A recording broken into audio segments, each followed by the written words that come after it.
Dear beloved child, when the sky suddenly blazes with brightness for a moment, and the darkness is torn open by a stream of white fire, do not look only with the eyes of the flesh and call it merely a movement of the clouds and heavens. I created nature not as a soulless machine, but as an open book where every wind, every raindrop, and every sound of thunder can become a gentle reminder for the soul that knows how to listen. The heavens declare the glory of God. The skies proclaim the work of his hands. As Psalm 991 says, therefore, when a flash of light crosses the night, I am reminding you that there are things from the heights of heaven still touching the low places of the earth, things that human eyes may think are fleeting, yet in the spiritual realm carry a deep power to awaken and shake the soul. That light does not remain for long, but it is enough for you to recognize that darkness does not have absolute authority. It comes as a sign to remind you that I still speak, still lead, still awaken, still open a way through the dark places where you thought there was no longer any path out. At times, I allow that light to come swiftly to teach you about revelation. Human beings often become accustomed to walking in the dimness of their own thoughts, believing that only what they understand is real, only what they can control is worthy of trust. But I am not limited by the small understanding of mankind. There are moments when I need only shine one ray of light into your heart, and what has confused you for many years suddenly becomes clear, just as your word is a lamp to my feet and a light to my path in Psalm 109:105. I do not always reveal the entire long road at once, but I give enough light for the next step. Do not despise those small beams of illumination, an awakening in the conscience, a quiet reminder in prayer, an event that makes you stop and reflect, a door that closes at the right time. All of these can be ways in which I draw you out of the sleep of the soul, so that you may return to what is more true. But, my child, the light from heaven is not only meant to comfort, it is also meant to purify. When lightning makes everything visible in the night, what has been hidden can no longer remain concealed. I do not expose in order to destroy you, but to save you from the things that are silently drawing you away from me. Everything exposed by the light becomes visible, as Ephesians 5:13 reminds us. Do not be afraid when I allow you to see the dark corners within your own heart. That is not a sign that I have rejected you, but proof that I am still caring for you.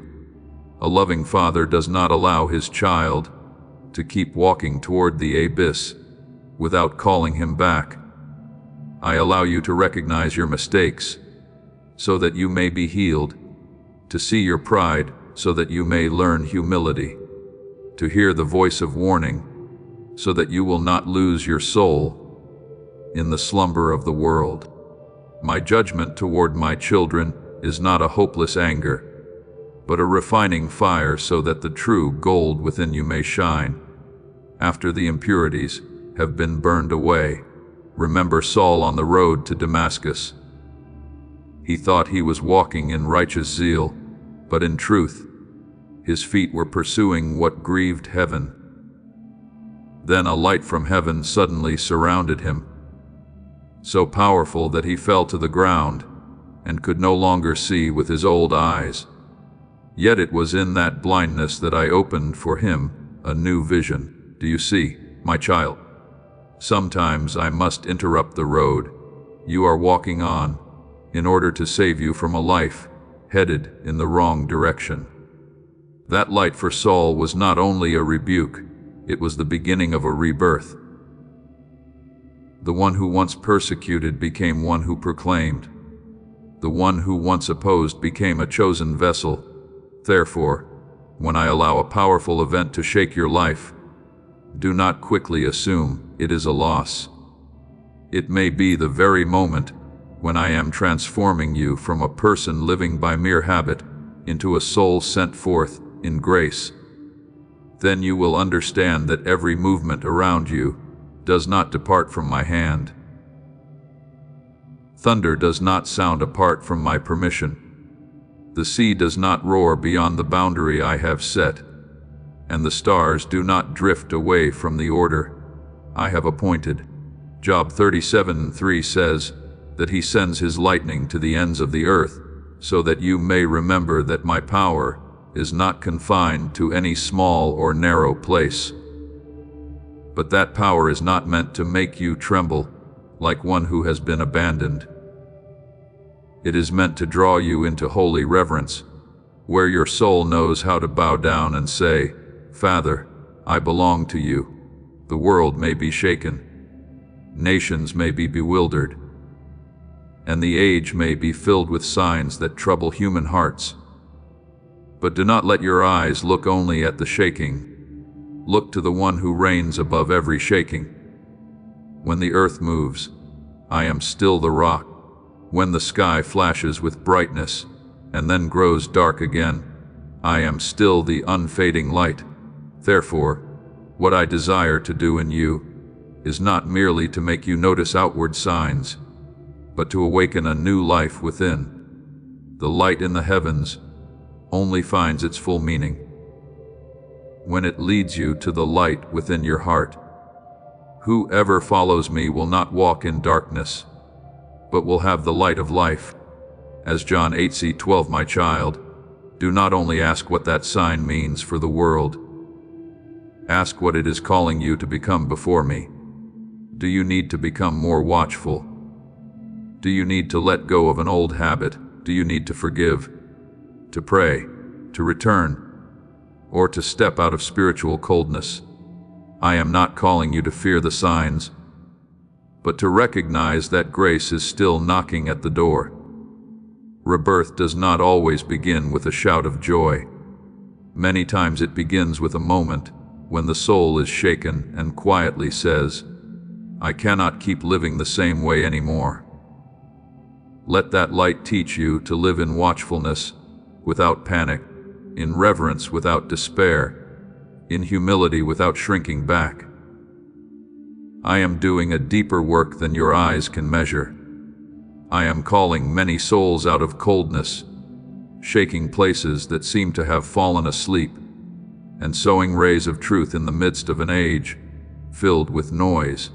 And you, my beloved child, keep your heart tender. When the sky lights up, remember that I am still near. When thunder sounds, remember that my word is still stronger than every sound. When darkness returns after the lightning, remember that my light has not disappeared. It is only waiting for you to carry it into life through faith, through love, through obedience, and through a heart that has been made new. My beloved child, when the sky suddenly blazes with light for a brief moment, do not hastily think that it is only a tremor of nature or a sign meant to make human hearts tremble. I allow that light to flash in the middle of the night to remind you that darkness has never been the final throne of the world. There are moments when I allow the heavens to seem as though they are opening, not to warn you of destruction, but to help your soul remember that heaven is not as far away as you have imagined. The kingdom of God does not come with outward display, for the kingdom of God is within you. As Luke 17:20-21 reminds us, meaning that what is holy is not only in some distant height, but is seeking away or under the deepest, hidden place within your heart.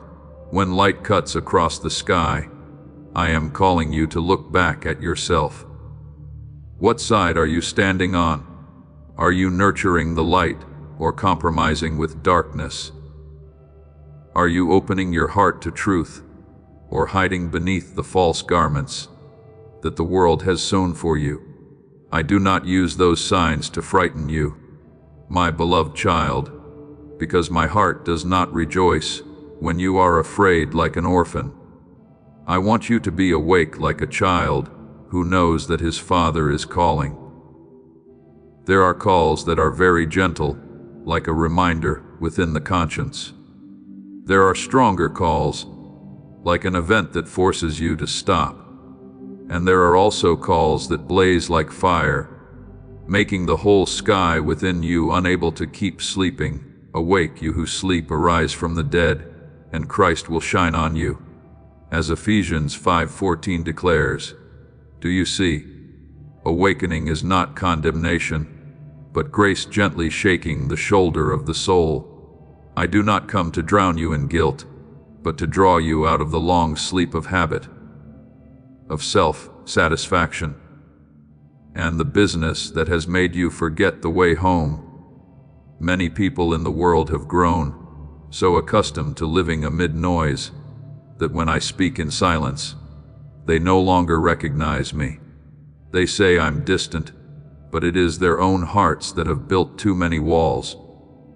They say I am silent, but their own ears are already too full of the voices of gain, ambition, comparison, and fear.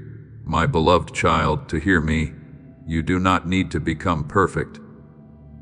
You only need to become willing to stop. When Elijah stood on Mount Horeb, a strong wind tore through the mountains, an earthquake shook the earth, and fire blazed fiercely. Yet I did not speak to him in those loud things. Then a gentle, quiet whisper came, and he covered his face before my holy presence. That story in 1 Kings 19 is not only about a wary prophet, but is meant to teach you that I do not always come in the way the world expects. Sometimes I make the sky blaze with light, so that you will pay attention. But I heal you through a whisper in the secret place. Therefore, when you see your life being shaken, do not quickly conclude that I am destroying you. There are things that must be shaken, so that what is steadfast may be revealed. There are shells that must crack, so that the seed inside can begin to live. There are dry lands that must be plowed before the rain can soak deeply into them. I will shake not only the earth but also the heavens, as Hebrews 12:26-27 says, so that what does not belong to true life may be separated, while what comes from me remains.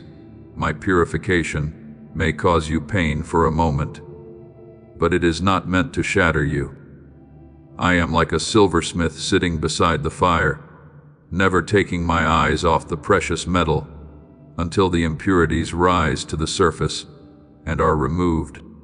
I do not make the fire too strong to destroy, nor too weak to leave the dross untouched.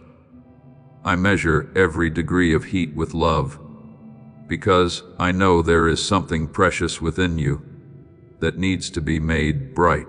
Remember Isaiah, my beloved child, when he saw me seated on the high and exalted throne.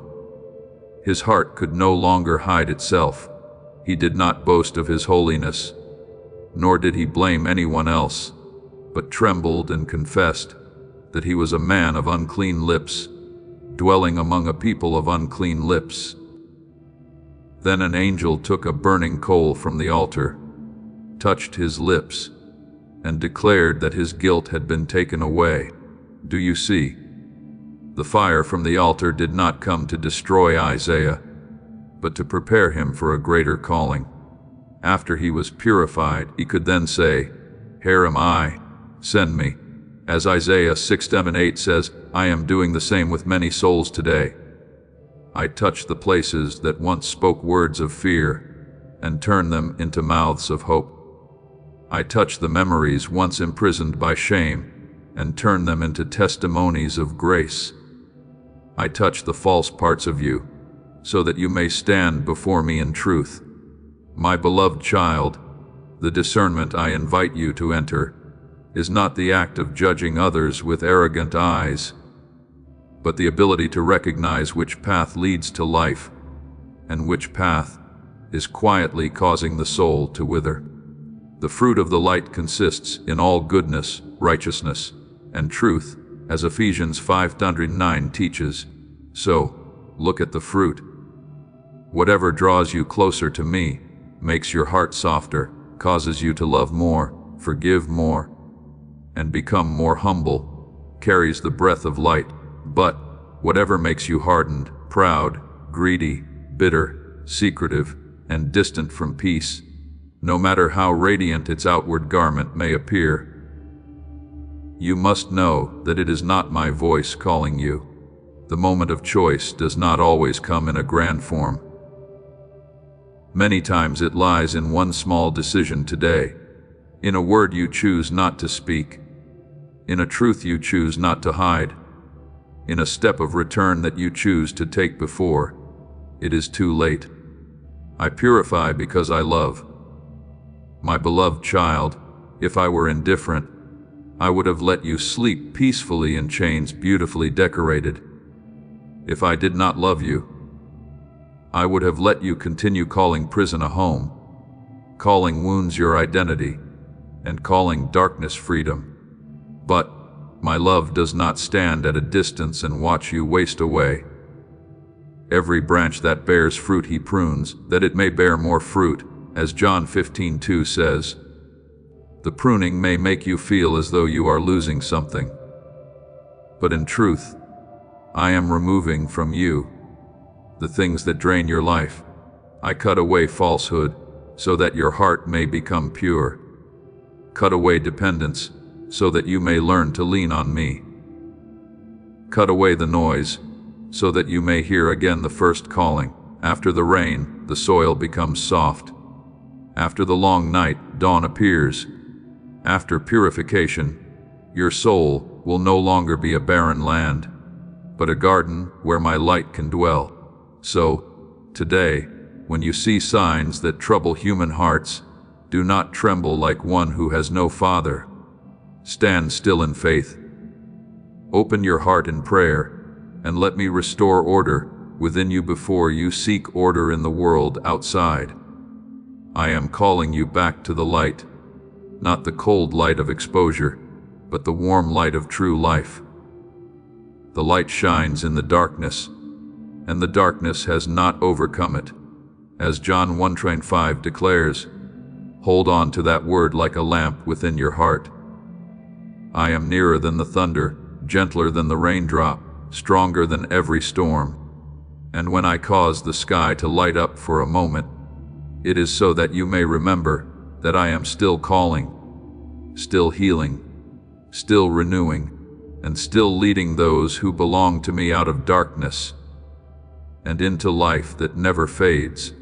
My beloved child, there are times when I do not shake the world, first in order to change outward things, but to awaken the deepest place within you.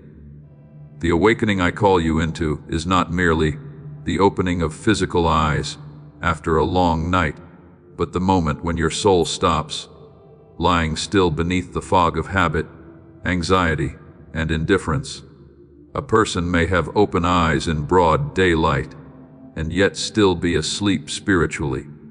Another may stand in the darkness of night, and yet have a heart full of light. Because he knows I am present. Therefore, when I say, awake, you who sleep, arise from the dead, and Christ will shine on you. As Ephesians 5:14 reminds you, it is not the voice of condemnation, but the gentle word of the Father, placing his hand upon your shoulder and calling you back to the light. I do not want you to live as one swept away by every noise of life. Please know that every seed you plant in this mission will grow into a torch that shines in someone else's darkness. Giving to this work through the link in the description or the pinned comment, whether by buying a coffee, making a donation, or becoming a member of our Ko-Fi community, does not go to a channel. Your actions are supporting a divine mission to save lost souls. Heaven moves through willing voices, but it grows through hearts that are kind. This is what I say over you now. Each gift you give is like a stream of living water that flows into the life of someone who needs healing. Give, and it will be given to you is not just a verse for Jesus. It is a living promise that shapes your future. Allow me to invite you now, with a simple act of faith. Come into this moment with purpose, with honesty, and with hope. The money you give today is not a donation. The act of spiritual obedience that lets your heavens open is what opens them. Let go of your seed and see what God brings back into your life. Hearing news from near and far and becoming afraid, seeing upheaval and becoming confused, looking at the darkness and thinking it has the right to rule. I want you to see with my eyes, hear with ears that have been purified, and perceive what I'm quietly doing behind the veil of events that seem disconnected. My child, when the soul is awake, you will understand that true peace does not come from everything around you being calm, but from knowing that I am within you and that I hold all things. Those who sleep often confuse outward stillness with safety. Then call awakening a disturbance, call my reminders something irritating, and call familiar darkness a shelter. But the one who knows me will not fear the light, because light may expose, but it also heals. Light may reveal the wound, but it also leads you to the hand that bandages it. The light shines in the darkness, and the darkness has not overcome it. As John 1005 declares, so do not look at this age with the mindset of one surrounded by the night. Look as a child whom the Father has placed in the light, so that even when dark clouds gather, your heart still carries a lamp that does not go out.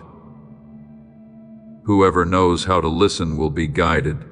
Whoever is willing to walk in truth will not be lost. Whoever keeps a tender heart before my voice will be protected from the hidden paths that slowly wear down the soul.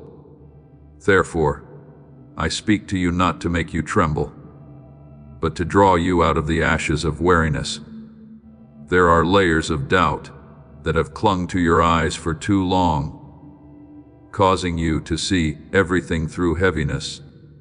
There are ashes of disappointment covering your heart, leaving the first flame only faintly smoldering. But, my beloved child, I do not extinguish a smoldering wick, I come to rekindle it. A bruised reed he will not break, and a smoldering wick he will not quench. As Matthew 20:20 reveals my heart, so do not think that because you were once lukewarm, you are no longer called. Do not think that because you were once slow to hear, I no longer speak. I still stand at the door of your heart, not as a distant king demanding entrance by power, but as a patient father knocking with love. Behold, I stand at the door and knock. If anyone hears my voice and opens the door, I will come into him, as Revelation 3:20 says. The light is not far from you. It is right at the threshold of decision, where you can choose to return, choose to pray, choose to forsake coldness, and allow me to renew you from within. Remember the story of Habakkuk, who stood in the midst of a troubled time and could not understand why there was so much injustice, upheaval, and crying out around him. He did not pretend that he understood everything, nor did he allow his heart to sink into bitterness. He said, I will stand at my watchpost and station myself on the tower and look out to see what he will say to me. As Habakkuk 201 records, do you see? Watchfulness is not chasing every rumor, nor is it trying to predict the future through fear. Watchfulness is standing at the watchtower of faith, bringing your honest questions before me, and waiting to hear my voice, instead of letting the world fill your heart with chaos. Then I spoke to Habakkuk that the vision still awaited its appointed time. If it seemed slow, he was to wait for it because it would surely come. That word is also for you today. Not every movement will be understood by you immediately, but no movement is beyond my providence. There are things I allow to happen, not so that your soul may be shattered, but so that what is temporary may be shaken, and what is steadfast may be revealed. Do not let outward calm lull you to sleep, my beloved child. A still lake does not always mean the depths beneath are not moving. A quiet house does not always mean its foundation is firm. A nation that appears normal does not mean the souls within it are not being tested. All the nations of the earth do not exist before me as isolated islands. I see the whole tapestry of history, where every thread is woven together by things you cannot fully perceive. When one land is shaken, its echo does not stop at the borders drawn by human hands. It passes through the deeper layers of consciousness. Touch the conscience, awakens questions, and reveals the things people have tried to bury. Acts 17:26 says that I determined their appointed times and the boundaries of their dwelling places, so that you may understand that history is not an ownerless river. From great cities to small villages, from places where power sits enthroned to the quiet room of someone praying in secret, I am still doing my work in a way no one can prevent. But my child, do not let the mention of sifting make your heart proud, as though you were called to judge others. I do not call you to stand on the side of light through loud declarations, but through a pure life, through kindness, through faithfulness in small things, through the way you choose to love when the world grows cold. Choose truth when deception seems easy, and choose prayer when many only know how to complain. For you were once darkness, but now you are light in the Lord. Walk as children of light, as Ephesians 5:28 teaches. Light is not only something you proclaim. Light is the way you live when no one is watching. The tenderness of your heart toward those who suffer. The courage to refuse what defiles the soul, and the sobriety to recognize what is drawing you away from me. The age may resound with many different voices, but learn to discern the fruit. Whatever leads you into holy peace, humility, and love draws near to the light. Whatever makes you proud, numb, cold, and distant from me, even if it is covered with glamour, you must know how to release it. Now, I want you to rise, not in panic but in faith. Shake off indifference as one takes off an old garment. Cleanse your eyes with prayer, and let your heart become sensitive to the movements of the Holy Spirit. What is unfolding in the world is not merely a sequence of events for you to observe from afar. It is a bell calling your soul back to true life. I am shaking the things in which people have misplaced their trust, not to rob them of hope, but so that they may find the hope that cannot be shaken, since we are receiving a kingdom that cannot be shaken. As Hebrews 12:28 reminds you, hold firmly to what cannot perish. You belong to the light, so live as a person of the dawn. I am with you in every movement, going before you in every event, and keeping you when you know how to listen. You only need to open the door, and my light will enter, not only to illuminate the room of your soul, but to make you yourself a lamp for many who are still seeking their way through the night. My beloved child, what I want you to hear first is not the sound of the wind outside the door, nor the distant thunder across the sky, but the very deep call resounding within your soul. The sky may change its color, the earth may tremble, and the sea may rise in waves, but if your heart remains closed, even the greatest signs will become only a passing scene, and then be forgotten. Therefore, I am not only calling you to look up, I'm calling you to awaken. So then, let us not sleep as others do, but let us watch and be sober.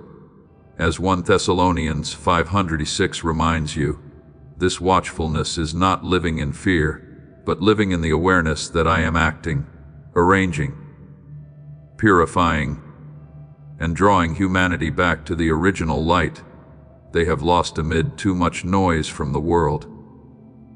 From the beginning, I placed within creation a holy language that not every ear can hear. People see the seasons change and call it law, see the clouds gather and call it weather, see a streak of light cut across the sky and call it a phenomenon. But I want you to understand that nature is never silent before the one who created it. The heavens declare the glory of God. The skies proclaim the work of his hands. As Psalm 19:1 declares, a falling leaf can remind you of the fragility of human life. A sunrise can speak to you of mercies made new each day. A storm can awaken you from self-satisfaction. And a stillness after the tempest can teach you that true power does not need noise in order to be present. When I move, even the things you call ordinary become messengers, because everything in my hand can carry a message. But my child, do not seek me only in what is intense. Sometimes I speak through fire, sometimes I speak through thunder, but sometimes I call you with a very gentle voice that you will miss if your heart is too busy. Remember the boy Samuel in the temple, when the lamp of God had not yet gone out, and everyone thought that night was like any other night. In that stillness, I called Samuel by name, not through a storm, not through lightning, but through a personal call, so intimate that only a soul willing to listen could recognize it. At first he did not understand, but when he was taught to answer, "Speak, for your servant is listening," as 1 Samuel 30:10 records, he stepped into a new journey. Do you see? What determines everything is not whether the sign is great, but whether you are willing to respond. Many people demand to see the heavens open, yet when I gently knock on their conscience, they turn away. But you learn to hear me both in the echoes of heaven and in the whisper of the secret place. The shakings in the world are not always the final ending. Many times they are the labor pains of something new. The whole creation has been groaning and suffering the pains of childbirth, as Romans 8:22 says, so that you may understand that there are pains that do not lead to destruction, but to birth. When the darkness seems thicker, do not quickly conclude that the light has been defeated. Some of the deepest nights come just before dawn. Some foundations are shaken, not so that all hope may collapse, but so that you may recognize what has been built on rock and what has only been built on sand. The rain fell, the floods came, and the winds blew and beat against that house, yet it did not fall because it had been founded on the rock, as Matthew 7:25 teaches you. I am allowing temporary things to reveal their weakness, so that you will no longer place your soul in places that cannot save you. Therefore, my beloved child, when you see nations confused, when human hearts are troubled, when the things that once seemed firm begin to tremble, do not let fear lead you. Let discernment lead you back to me. I do not want you to become someone who merely observes the times with anxious eyes and then allows your heart to be pulled into the current of confusion. I want you to become someone who stands in the light, who knows how to pray when others only complain, who knows how to keep a pure heart when others compromise? Who knows how to choose truth when the world paints falsehood with beauty? When these things begin to happen, stand up and lift up your heads, because your redemption is drawing near. As Luke 21:28 reminds you, lifting your head is not arrogance. It is the posture of a child who knows that his Father still reigns amid every upheaval. There are things being exposed not to make you despair, but to free you from illusion.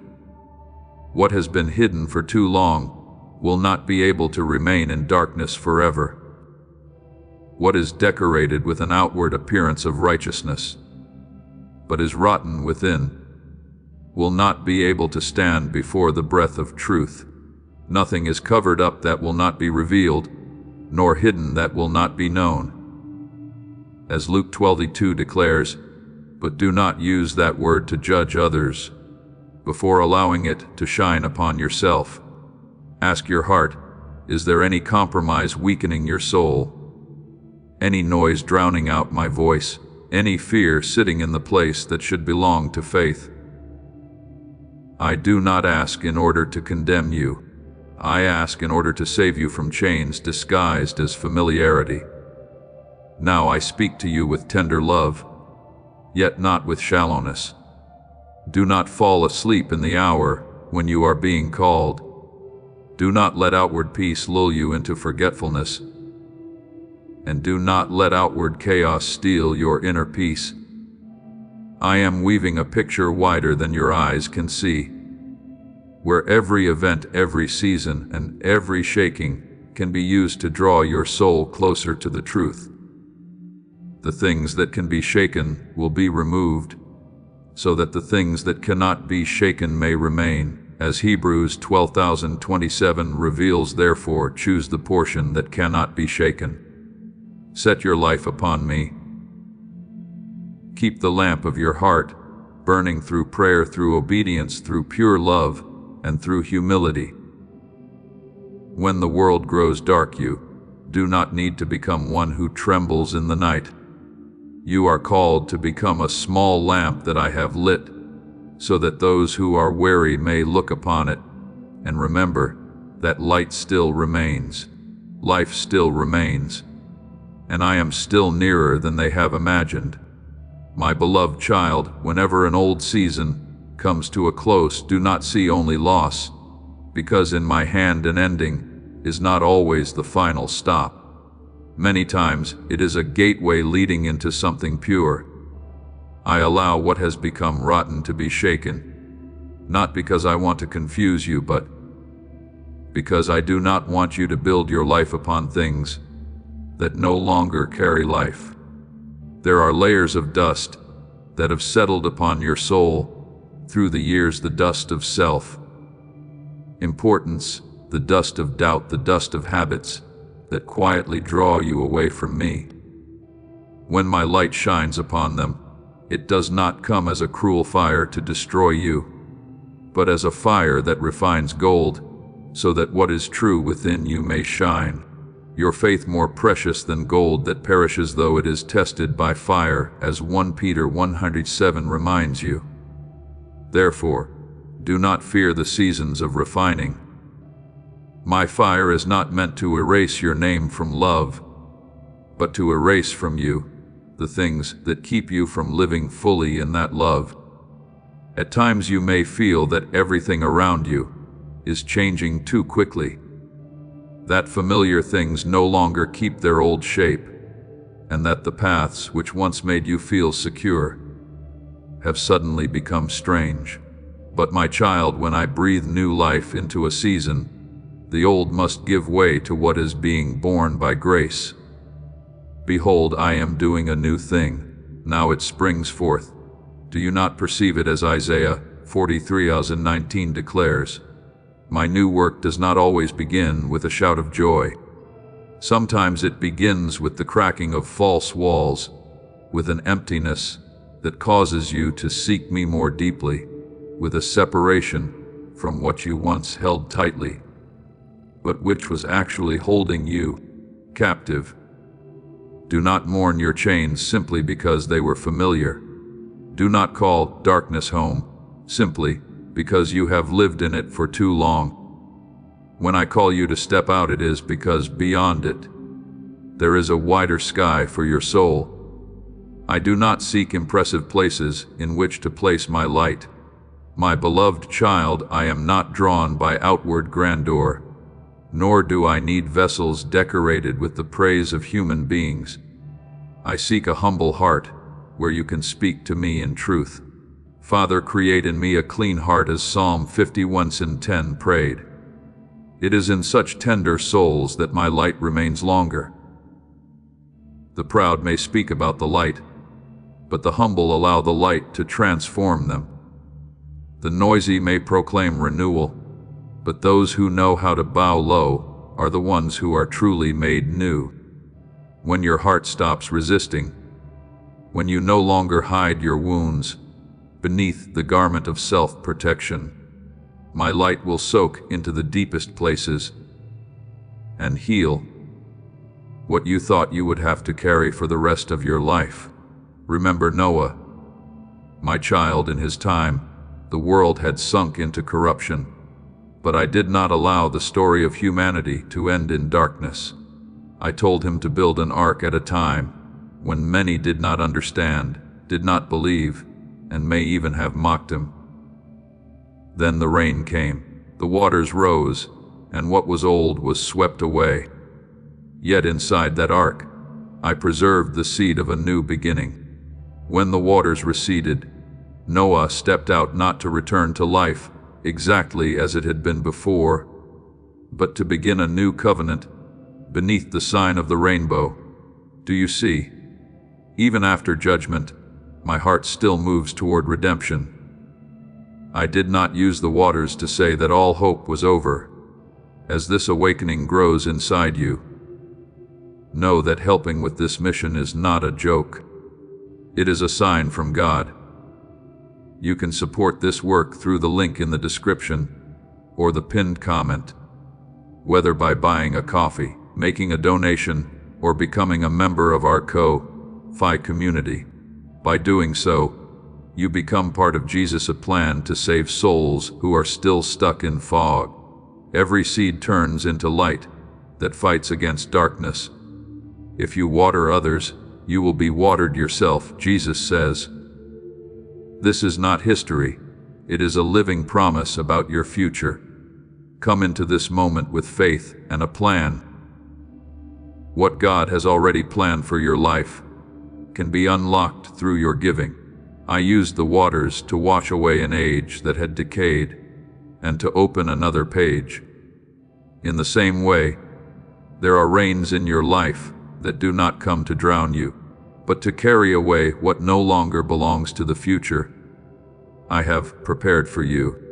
Therefore, when the darkness around you roars, do not think it is stronger than the light. Many times, that roar is only the final sound of what is about to lose its dominion. When an old habit fights back, when an old fear tries to pull you backward, when the past tries to tell you that you cannot change, remember my word. If anyone is in Christ, he is a new creation. The old things have passed away. Behold, all things have become new. I do not rewrite your life with the weak ink of human hands, but with my living grace within your heart. I can turn the place that was once ashes into an altar, the place that was once failure into a testimony, and the place that was once shame into a stream of mercy for many others. After the sounds that awaken your heart, I also want you to know the gentleness of saving light. Not every light from me comes like fire upon the mountain. There is a light that comes like dawn, touching the face of the weary after a long night. The Son of Righteousness shall rise with healing in his wings, as Malachi 4:22 has promised. That light does not make you shrink back, but lifts your face. It does not ask how many times you have fallen before embracing you. It simply calls you home. When you say, "Father, I need you. Heaven does not hesitate before that cry. I do not stand far away to measure whether your tears are enough. I draw near because true repentance always opens the door for life to pour in. My saving light does not merely cover your outside like a beautiful garment for a moment, but enters into the hidden rooms of the soul, the places you once locked away because you were afraid of being seen. It touches memories, softens what has become hardened, and washes clean the marks you thought would never fade. If we confess our sins, He is faithful and just to forgive us our sins and to cleanse us from all unrighteousness. As John 109:9 says, you do not need to keep living like someone carrying an old sentence when the prison door has already been opened. You do not need to wear the crown of shame upon your head. When I have called you my beloved child, let that light not only shine upon you, but live within you, so that every thought, every word, and every step may gradually become evidence that grace has truly touched you. Now, my beloved child, do not cling to the old season simply because you fear the new land. I am opening a chapter that is not written by fear, but by life. When you lose your way, my light will remind you of the way home. When you are weary, my light will warm what is still cold within your heart. When the world is chaotic, my light will cover you like a cloak of peace. I am the light of the world. Whoever follows me will not walk in darkness, but will have the light of life. As John 8:12, so step into the new season with humility and faith. The old is passing away, not so that you may be left empty, but so that you may be filled more fully. Darkness retreats not because you are strong, but because I am with you. And whenever my light touches your life, remember this, it is a sign that new life has begun, and I will not leave unfinished the good work I have started in you. My beloved child, there are times when the most dangerous thing does not come to you in an ugly form that is easy to recognize, but as a sweet call, as a glittering lamp along the road, as a whispered promise that you will be safer, more respected, more loved, if only you step just a little away from me. Therefore, I instruct you to keep your heart watchful, because Satan himself masquerades as an angel of light. As 2 Corinthians 11:14 warns, not everything that shines comes from me. Not every open door leads you into life, and not every applause from the crowd is a sign that you are walking in the right direction. There are things that look like glory, but are chains within. There are praises that sound like honey, but lull your soul to sleep. There are paths covered with flowers that, in the end, lead you far away from true peace. I do not want you to live in fear, but I want you to know how to discern, because an unguarded heart can easily allow the counterfeit to sit in the place where only I am worthy to reign. My child, the world often measures you by what others can see, the position you have reached, the possessions you hold, the name you leave behind, and in how far your voice can be heard. But I look deeper than all those garments. I see your soul when night falls, when no one is applauding anymore, when achievements cannot embrace you, when money cannot answer the loneliness within your heart. For all that is in the world, the lust of the flesh, the lust of the eyes, and the pride of life is not from the Father. As 1 John 20:16 reminds you, I am not against pure joy. I do not despise the work you do, nor do I deny the material blessings I may give. But I do not want those things to become your master. When a gift takes the throne in the heart, it is no longer a blessing, but becomes a silent idol. Remember the story of Gehazi. the servant of the prophet Elisha. When Naaman was healed of leprosy, Elisha refused to receive gifts, so that everyone would know my grace cannot be bought or sold. But Gehazi allowed his heart to incline toward silver, fine garments, and personal gain.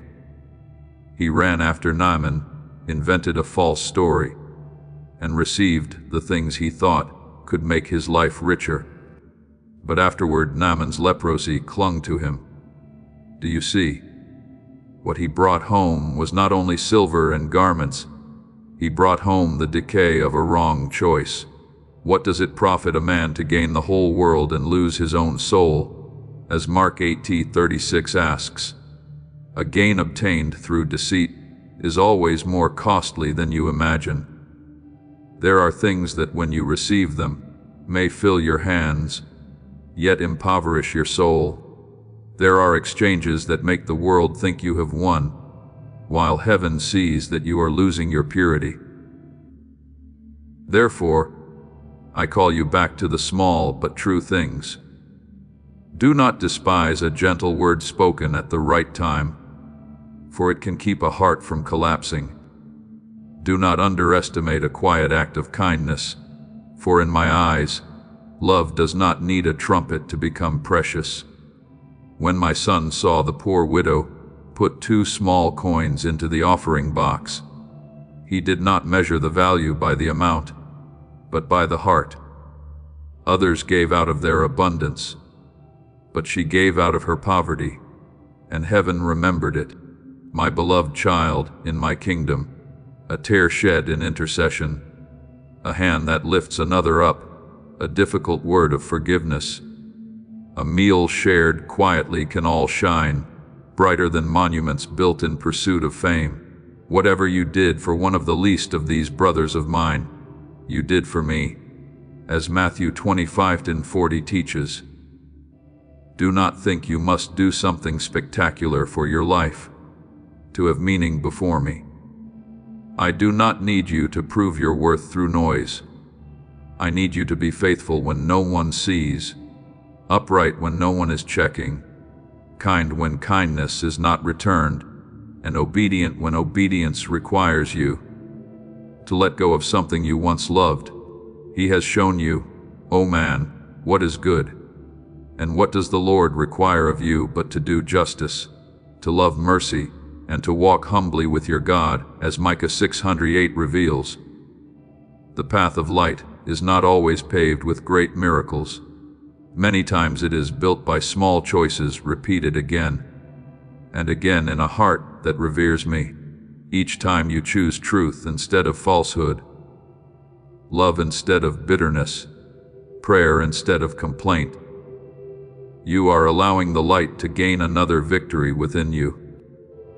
Do not fear the darkness as though it has the final authority over your life.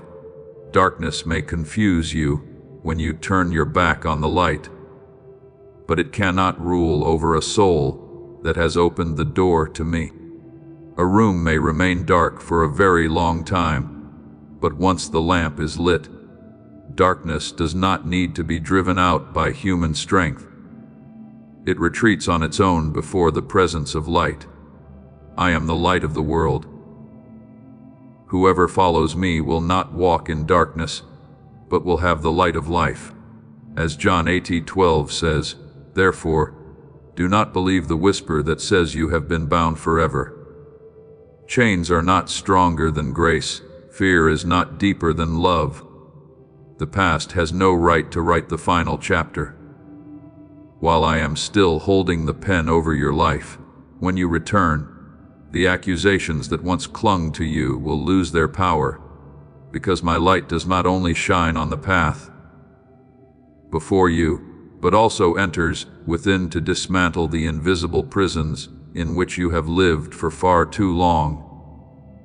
Remember Zacchaeus, my beloved child. He had money, he had status, he held the power of tax collection in his hands. Yet his heart still lacked something that could not be bought. People may have looked at him with contempt, and perhaps he himself had grown used to hiding behind his wealth. But on the day I passed through Jericho, he climbed up a sycamore tree just to see me, and I looked up, called him by name, and said that I must stay at his house that day. Do you see? I did not wait for Zacchaeus to become respectable before entering his home.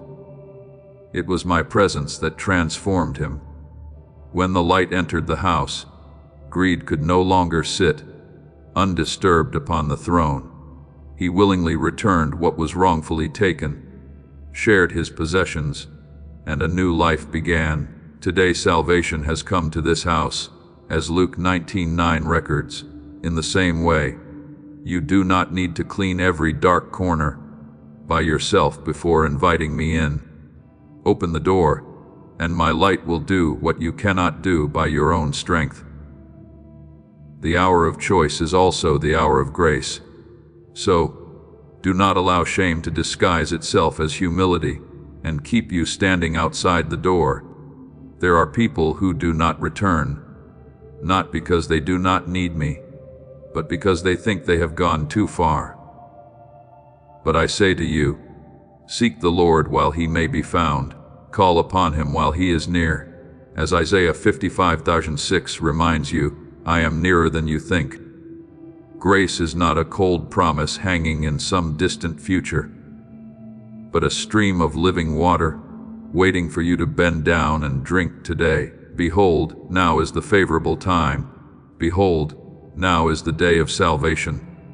As 2 Corinthians 6:7-2 declares, do not wait until your heart no longer trembles before you return. Do not wait until you understand everything before you step forward. One sincere step toward me is more precious than 1,000 promises you keep saving for tomorrow. I am also calling all humanity, my beloved child, because the slumber of this age does not lie in one person or one place alone. Many have traded truth for comfort, holiness for convenience, conscience for gain, then called decline progress and purity outdated. Yet, even as chaos rise, I do not speak first to destroy, but to redeem.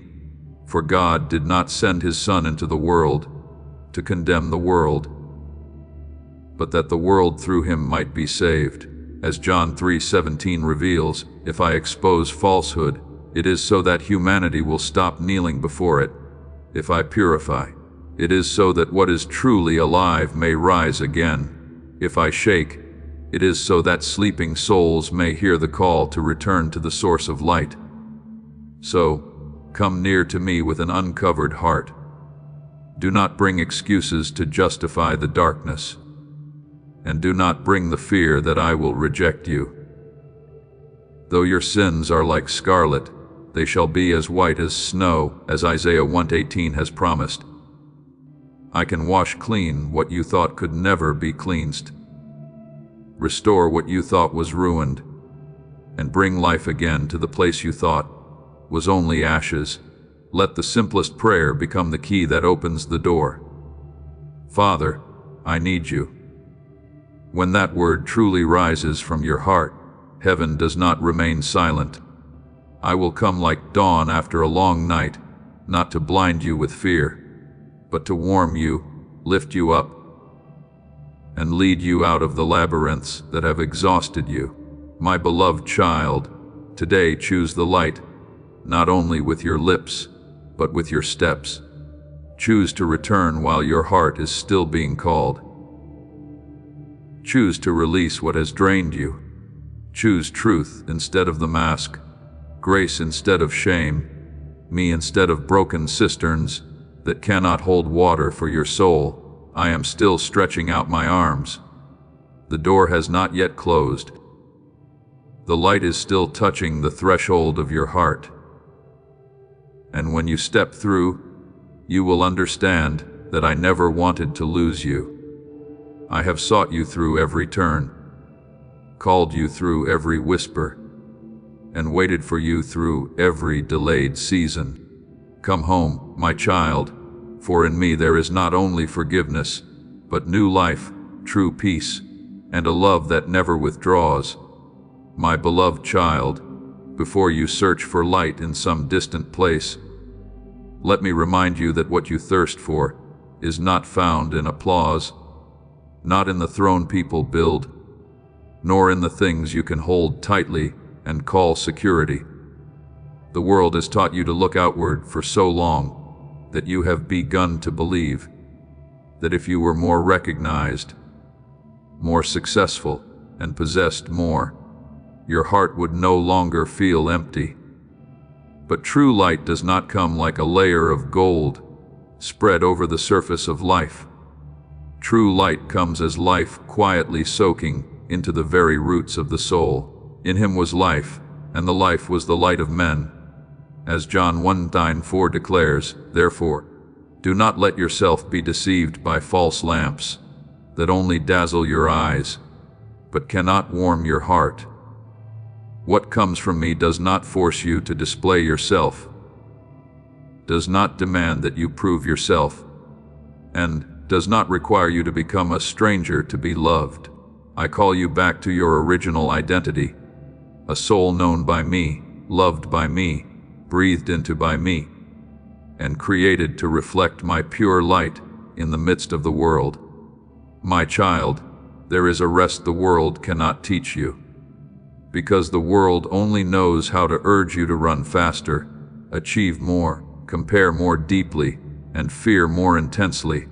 But in my kingdom, great things do not always begin with noise. Many times they begin with a breath of surrender.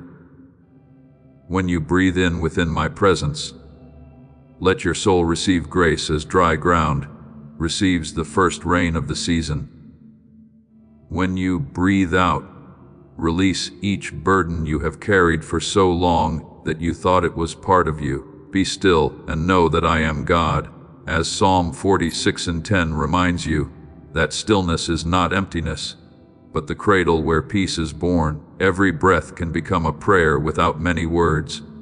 You receive, then you release, you draw near, then you rest, you are filled, then you become still in my love, my beloved child. I do not tell you to stop so that you will fall behind, but so that you will stop losing yourself in a race that has no destination. People measure worth by speed, by achievements, by numbers accumulated on the surface of life. But I look at the love that has grown within you, the tenderness that still remains in your heart, and the degree to which you know how to abide in me amid busy days. Abide in me, and I will abide in you. As John 15:4 teaches, a vine branch does not bear fruit by forcing itself to separate from the vine in order to prove its strength. It bears fruit because it remains in the source of life. You are the same. If you keep trying to shine by your own strength, you will grow weary. But if you abide in me, light will no longer be something you must perform before others. It will become the natural fragrance of a soul being nourished from within. Remember Ezekiel in the valley of dry bones. My beloved child, before his eyes was a scene that seemed to hold no hope, bones scattered everywhere. Dry, silent, without breath, without life. Seen through human eyes, it was a place of ending. But I asked him, can these bones live? And when my word was spoken, when breath was called from the four winds, what had withered began to move. Sinews and flesh were restored, and life stood up like an army. I will put my spirit within you, and you shall live. As Ezekiel 37:4 reveals, I do not need a place to be perfect before I begin a miracle. I can step into the driest place within you, the place where you thought there was no feeling left, no hope left, no strength left to pray, and breathe new breath into it. What you call exhaustion is not my limit many times. It is the very place where I am preparing to reveal deeper life. Therefore, do not be afraid when you feel that your heart needs to learn again how to live slowly in my presence. There are wounds that are only healed when you stop running from them. There are tears that are only wiped away when you stop hiding your face. There are questions that only become lighter when you place them in my hands instead of turning them over and over in your mind. Cast all your anxiety on him because he cares for you. As 1 Peter 5:7 says, you were not created to hold the whole world inside your small chest.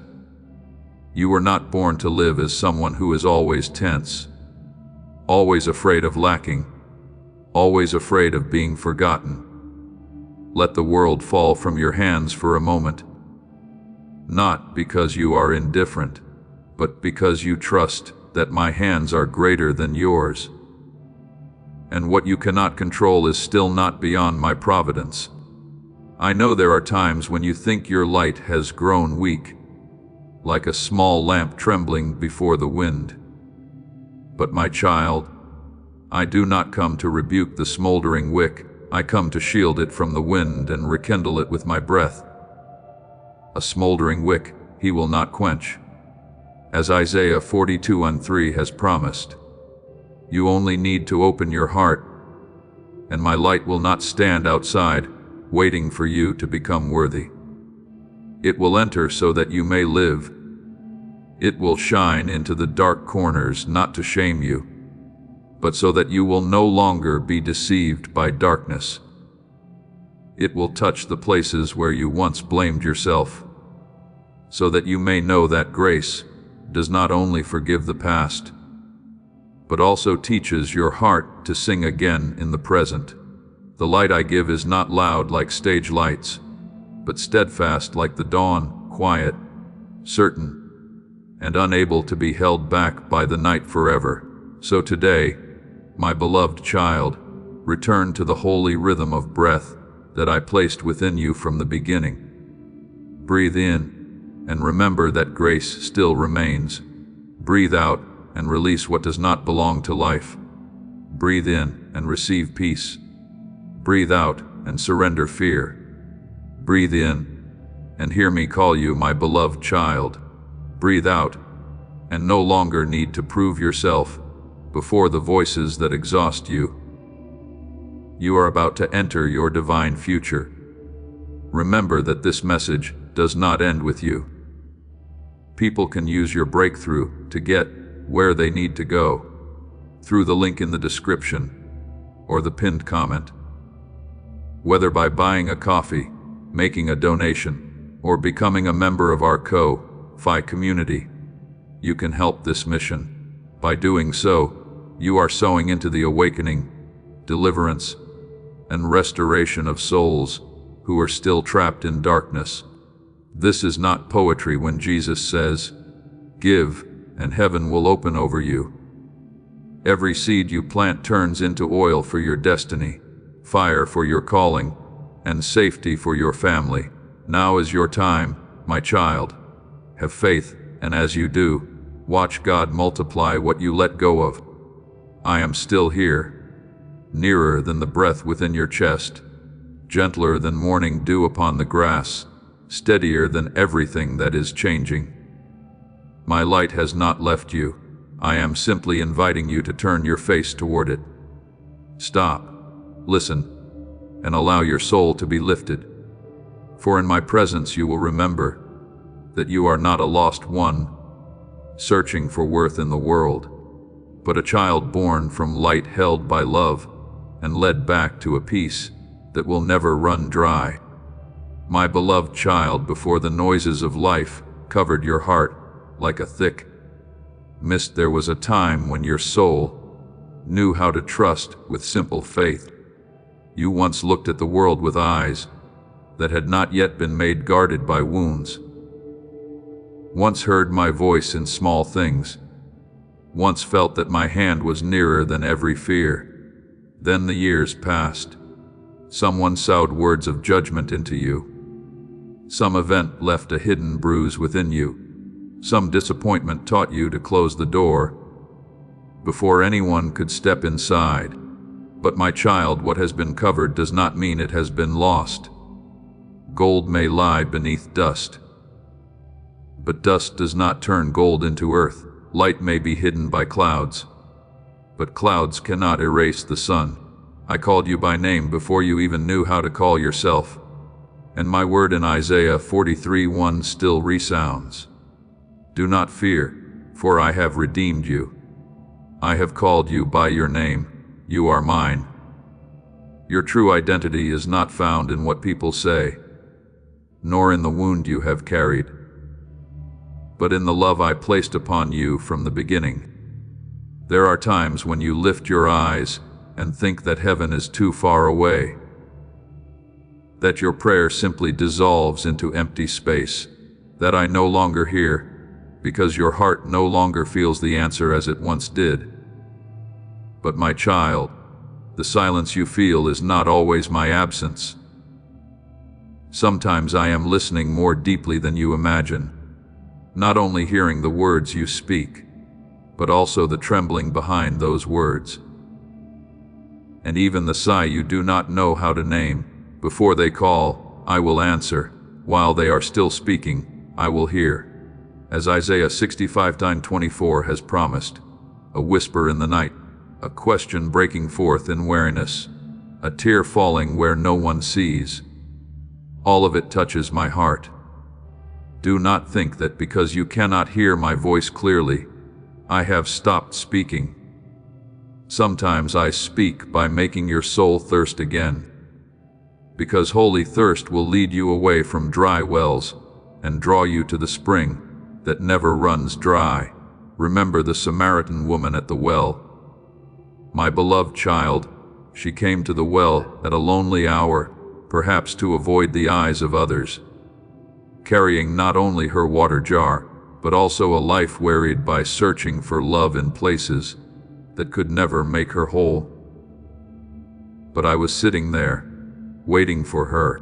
I did not begin with condemnation, but with an invitation to step into truth. When I spoke of living water in John 4:14, saying that whoever drinks the water I give will never thirst again, I was not only speaking of a distant promise, I was opening for her a way back to the dignity that had been buried beneath many layers of shame. Do you see? I often meet you in the very place where you thought you would come only to keep surviving another day. An ordinary well can become a place of revelation. A lonely moment can become a doorway of encounter. A thirst within the heart may be the very bell I used to call you back to the true source. Therefore, do not curse the painful seasons as though they came only to break you.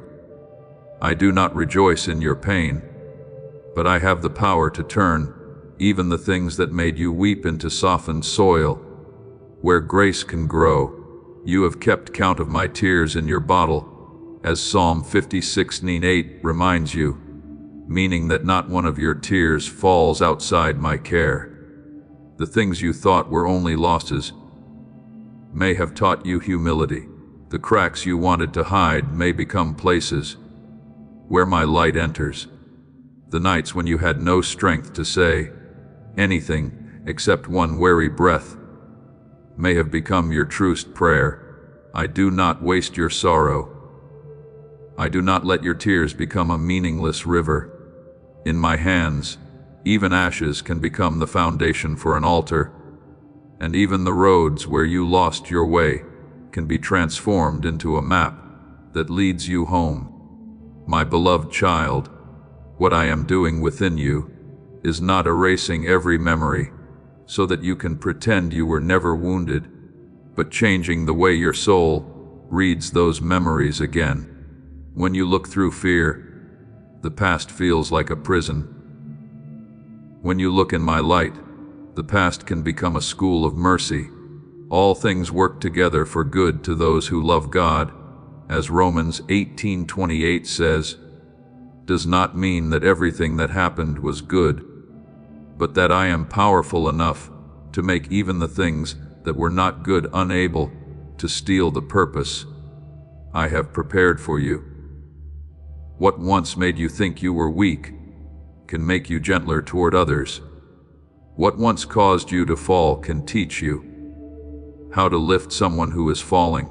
What once made you feel empty can open within you a space wide enough for my grace to overflow. Do not forget that I often place treasure in vessels that seem fragile. We have this treasure in earthen vessels, as 2 Corinthians 4:7 says, so that the power may belong to me and not to your own strength. You may see yourself as cracked, but I see places where light can shine through. You may see the parts of your life that have not yet healed, but I see a witness being formed. You may wonder why you are no longer as pure and untouched as you were in the beginning. But I say to you, true purity is not never having passed through storms, but still choosing to believe after the storm, still choosing to love after being wounded, still choosing to return after seasons of silence. A window of the Holy Spirit can blow through your heart, sweep away the dust of doubt, revive what seemed to have died out, and restore to you the sacred hearing you thought you had lost forever. So, let your heart soften before me like dry ground opening itself to receive the rain. Do not try to wipe away every layer of dust with your weary hands. Let my breath pass through.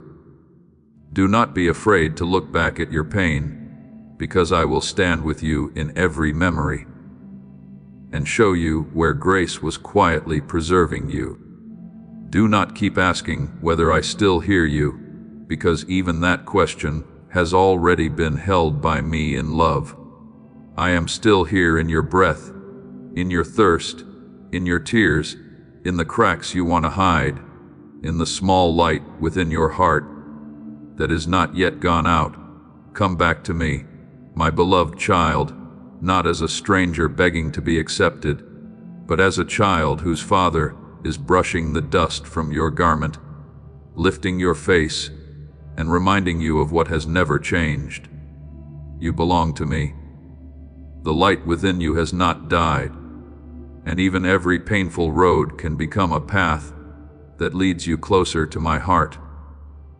My beloved child, when you stand in the silence of your life and wonder why what you have prayed for has not yet taken shape, I want you to remember that silence is not an empty void without meaning. You look at time through falling calendar pages, through one season following another, through days and months that seem to stretch beyond what you can bear. But I look at time through the depth of your soul, through the maturity quietly growing within you, through the things that must be prepared before a blessing can be placed into your hands, without causing you to wander away from me. For everything there is a season, and a time for every matter under heaven. As Ecclesiastes 3:71 says, so do not quickly condemn the season of waiting as a season of being forgotten. There are doors that open at once, because your heart is ready to step through them. And there are also doors that must remain closed for a while longer, not to keep you from what is good, but to protect you from entering too soon with a soul that is not yet steady enough. My child, I know that delay often causes your heart to ache. You sow your prayers like seeds.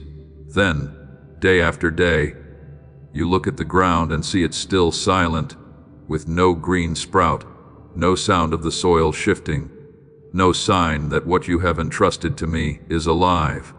But my child, a seed is not dead simply because it lies beneath the ground. It is there, in that darkness, that it breaks open, draws nourishment, takes root, and prepares for the day it will rise. Though the vision delays, wait for it will surely come. It will not delay. As Habakkuk 2:3 reminds you, what you call delay, I may be calling formation. What you think is silence, heaven may see as a hidden work.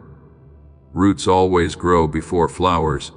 Foundations are always laid before rooftops, and true faith is often born in places where no one applauds, no one sees, where there is only you and me. Remember Lazarus, my beloved child. When the one I loved became sick, his 2 sisters sent word to me saying, "Lord, behold, the one you love is sick." But I did not come immediately in the way they expected. In their eyes, that delay may have felt like the pain of being left alone in the eyes of those who were mourning. It seemed that every hope had closed when Lazarus had been in the tomb for 4 days. But I said to Martha, "I am the resurrection and the life," as John 11:25 declares, and before the tomb that seemed to be the final ending, I called Lazarus by name to come out. Do you see? If I had come earlier, they might have known me only as the one who heals sickness. But when I came at the appointed time of the Father, they knew me as the one who calls life out of death. Therefore, do not be afraid when my answer does not come according to your schedule. There are miracles that need a deep enough setting for my glory to be revealed more fully. My beloved child, while you are waiting for what you have prayed for, I am also doing something even more precious within you. I am teaching you to love me not only for the things I give, but because I myself am the inheritance of your soul. I am removing from you the haste that wants to control, softening the places in your heart that have become hardened by anxiety, and teaching you to stand firm, even before you see the result. Let patience have its perfect work, that you may be perfect and complete, lacking nothing. As James 104 teaches, waiting does not make you smaller. If you remain in faith, it will make your soul deeper. A heart that only believes when it is answered immediately is still immature, but a heart that continues to worship in the silence has begun to understand that my presence is more precious than every gift I place into its hands. Do not think that when you see nothing happening, I am doing nothing. There are encounters I am arranging beyond your sight. There are hearts I am preparing before they enter your story. There are doors I am opening slowly, so that when you arrive, they will not only open, but lead you into the right place, the right people, and the right season. Those who wait upon the Lord shall renew their strength. They shall mount up with wings like eagles, as Isaiah 40:31 is promised. Those who wait for me are not merely standing still in helplessness. They are being renewed in the secret place. They learn how to walk without being exhausted, how to hope without panicking, how to pray without giving orders to heaven. You do not need to force the harvest to come early. If fruit is picked while it is still green, it will be bitter. If the promise arrives before your heart has ripened, it may become a burden instead of a blessing. There are seasons when I allow you to sow with tears. There are seasons when I allow you to rest, like soil being restored after a long harvest. There are seasons when I allow you to sprout in silence. And there are also seasons when I allow you to reap with joy. Those who sow in tears shall reap with shouts of joy, as Psalm 120:65-6 says. So do not despise the season when you have not yet seen fruit. Resting soil is not dead soil, it is being renewed. A quiet soul is not an abandoned soul. It is learning to hear me at a deeper level. When you think I am far away, many times I am closest, like a potter bending near the clay, using the pressure of his hands to reshape a vessel that cannot yet understand its own form. That pressure is not rejection. It is the sign that my hand is still at work. So today, be steadfast, but do not become hardened. Wait, but do not become numb. Hope, but do not force me to follow the timetable of the fear within you. Wait for the Lord. Be strong, and let your heart take courage, as Psalm 27:4-2 encourages you. I am not late. My beloved child, I have not forgotten. I have not lost a single one of your prayers. Among the countless cries of humanity, every sincere request is kept in my heart. Every tear is remembered. And every day you still choose to believe in the silence is becoming a stone that builds mature faith.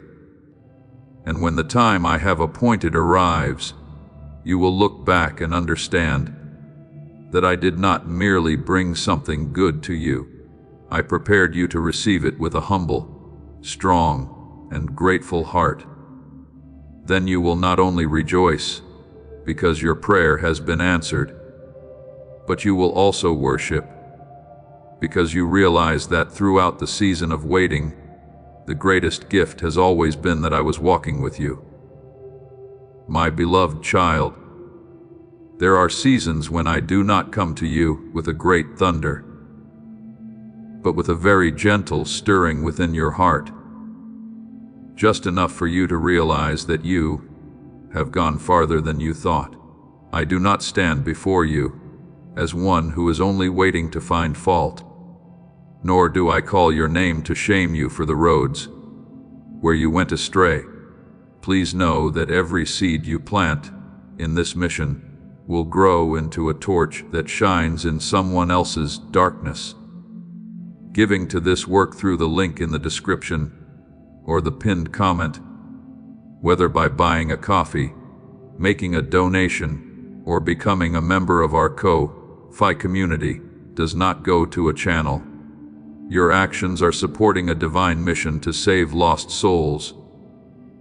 Heaven moves through willing voices, but it grows through hearts that are kind. This is what I say over you now. Each gift you give is like a stream of living water that flows into the life of someone who needs healing. Give, and it will be given to you is not just a verse for Jesus. It is a living promise that shapes your future. Allow me to invite you now with a simple act of faith. Come into this moment with purpose, with honesty, and with hope. The money you give today is not a donation. The act of spiritual obedience that lets your heavens open is what opens them. Let go of your seed and see what God brings back into your life. I call you because I love you, because I see your weary steps, even before you realize you are exhausted. Sometimes what grieves me is not that you have lost your way, but that you have grown so accustomed to being lost that you think it is normal life. But today, when my light touches the hidden places of your heart, do not quickly close them again. Let me enter the rooms you have locked for so long, where fear lies still beneath the dust of time, where old memories still quietly bleed. He heals the brokenhearted and binds up their wounds, as Psalm 147:9-3 has promised. I do not name your pain in order to make it greater, but so that it will no longer rule over you in darkness. My child, your soul was not created to live in endless noise. The world wants to pull you into the cycle of news, comparison, business, desire, and fear, so that you always hear every voice except mine. But a soul too full of noise will slowly forget the rhythm of grace. You may do many things and still be withered within. You may appear strong while your heart is still pleading for rest. Therefore, I invite you to step out of distraction, not so that you may abandon your responsibilities, but so that you may find the source of life again. Before continuing to walk, be still and know that I am God, as Psalm 46:10 reminds you. Stillness before me is not weakness. It is the place where your soul is aligned, where false voices fall away, and where you hear again the voice of your Father saying, "You are not forgotten. You are not forsaken. You still belong to me. There are things within you that can only be healed when you stop running away. Each time you avoid the pain, you think you are protecting yourself, but in truth, you are only allowing the wound to continue living in the darkness. Bring it to me, little by little, without decorating it, without explaining too much, without pretending that everything is already well. I do not require you to be strong enough before you may come near. I am the one who said, I am the way, the truth, in John 14:6. So, when you come to me, you are not only looking for a way out, you are finding yourself again in the truth. The more you choose me over the noise of the world, the more you will realize that you are not the things that caused you to fall, nor are you the things others have said about you. You are the child loved by me, called back by me, lifted up to live by peace and not by inner conflict. Remember Jacob in the night at Peniel. He had lived many years with fear, schemes, running away, and cracks within the very meaning of his name. But in a solitary night, when every outer noise grew quiet, he wrestled with the one from heaven until daybreak. That night was not merely a struggle. It was the place where covenant was touched again. Jacob entered the night with fear, but came out with a new name. He was touched on the hip and became lame, yet that very touch became the sign that he had encountered me. Your name shall no longer be Jacob, but Israel, as Genesis 30:28 records. Do you see? Sometimes I do not remove every trace of the struggle, but I transform it into evidence of change. There are nights when you think you are only fighting to survive, but I am using that very night to rename your soul from one who is afraid into one who is held within the covenant. The covenant between me and you has never been erased by the seasons when your heart was weak. It may have been covered by the dust of doubt, hidden by fear, forgotten amid the times you blamed yourself. But what I have placed within you is not as fragile as a passing emotion. Even one small ray of faith can open the door. If you have faith as small as a mustard seed, nothing will be impossible for you. As Matthew 17:20 teaches, I do not despise your trembling faith. I do not look down on a short prayer that rises from a weary heart. When all you can say is, Father, please help me, that word is enough for heaven to lean down. For the covenant does not live by your perfection, but by my faithfulness. Then there will be times when you feel as though your soul is like cracked ground. After a long dry season, you think there is nothing left in you that can bloom. No strength left to believe. No tears left to cry. No words left to pray. But I am the early rain that comes not to rebuke the ground for being dry, but to soften it again. I will pour water on the thirsty land and streams on the dry ground, as Isaiah 44:3 has promised. When my grace soaks in, the things you thought were dead begin to stir in the secret place. Kindness returns. Hope begins to sprout. Tenderness is restored. The broken places within you are no longer only marks of pain, but become places where light passes through to shine for others.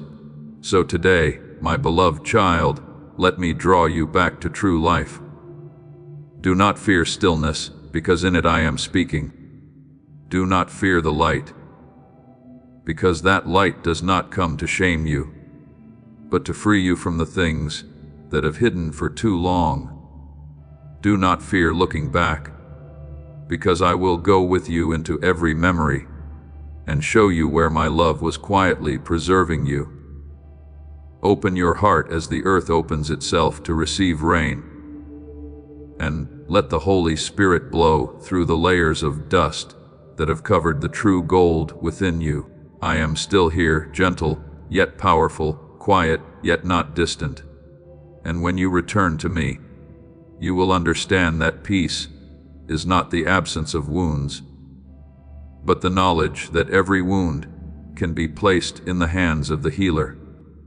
That covenant is not an ancient ritual, but a new rhythm of life beating again within you, and that you are not a lost one forgotten, but a child being called home by the Father, watered, restored, and brought back to life in the light that never goes out.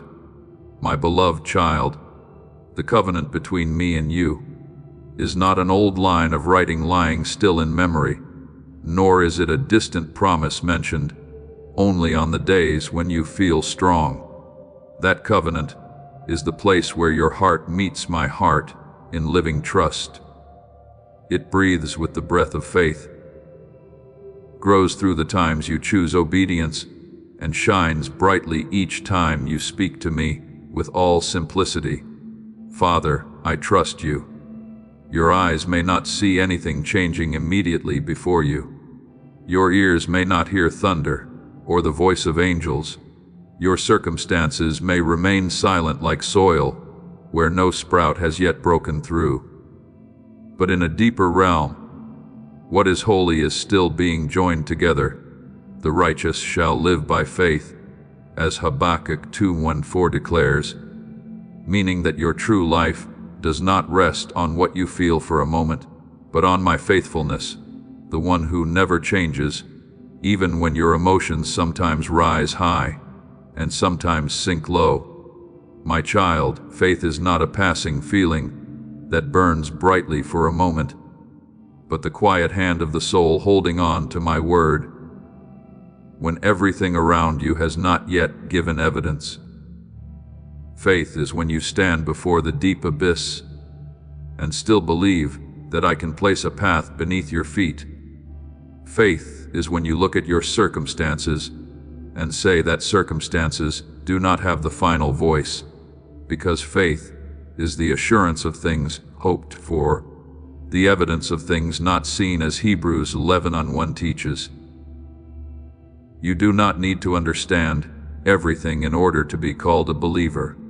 Many times faith begins with one small trembling step, with a very short prayer, with the decision not to let go of my hand, even though darkness still surrounds you. In that very moment you declare to your whole soul that my word is truer than the voice of fear. My love is deeper than your wounds, and my presence is more certain than the things your eyes are seeing. Remember Abraham, who was called to leave his homeland without knowing the full road ahead. I did not give him a complete map, nor did I explain every turn. I gave him only a promise and invited him to walk. By faith Abraham obeyed when he was called to go out to the place he would receive as an inheritance. He went out not knowing where he was going, as Hebrews 11:8 records. Do you see? The covenant does not live by your control, but by your surrender to me. Abraham had long days of waiting, seasons when the promise seemed too far away, moments when his body had grown old and reality appeared to contradict what I had spoken. But the promise did not die because time passed. In Genesis 15:95, I brought him outside and told him to look up at the heavens and count the stars, so that he would understand that what I had appointed was not limited by human ability. In the same way, there are nights when I lead you out of the narrow room of fear, not so that you may count your difficulties, but so that you may look again at the greatness of the one who has promised you. There are days when you pray and do not see the door open, and then you think the flame of the covenant within your heart has grown weak. But my beloved child, I do not measure the life of the covenant by the speed with which I answer according to your desire. Sometimes what you call delay is the very place where I am teaching you to love me more deeply. than the thing you want to receive. If the covenant were only an exchange, you would seek me only for the gift. But true covenant is a relationship of love, where you learn to remain with me, even when your hands have not yet received what you long for. Trust in the Lord with all your heart, and do not lean on your own understanding, as Proverbs 3:25 reminds you. I am not silent in order to make you feel abandoned. Many times I am silent so that the roots of your faith may grow deeper, so that you will not only believe in the miracle, but believe in the one who performs the miracle. My child, look back at the times when I acted in the history of my people. The Red Sea did not part before the people came to the edge of the water. Manna did not fall before they learned to live each day by my provision. Water did not flow from the rock because human beings had power, but because I heard the cry and did what no one could do by their own strength.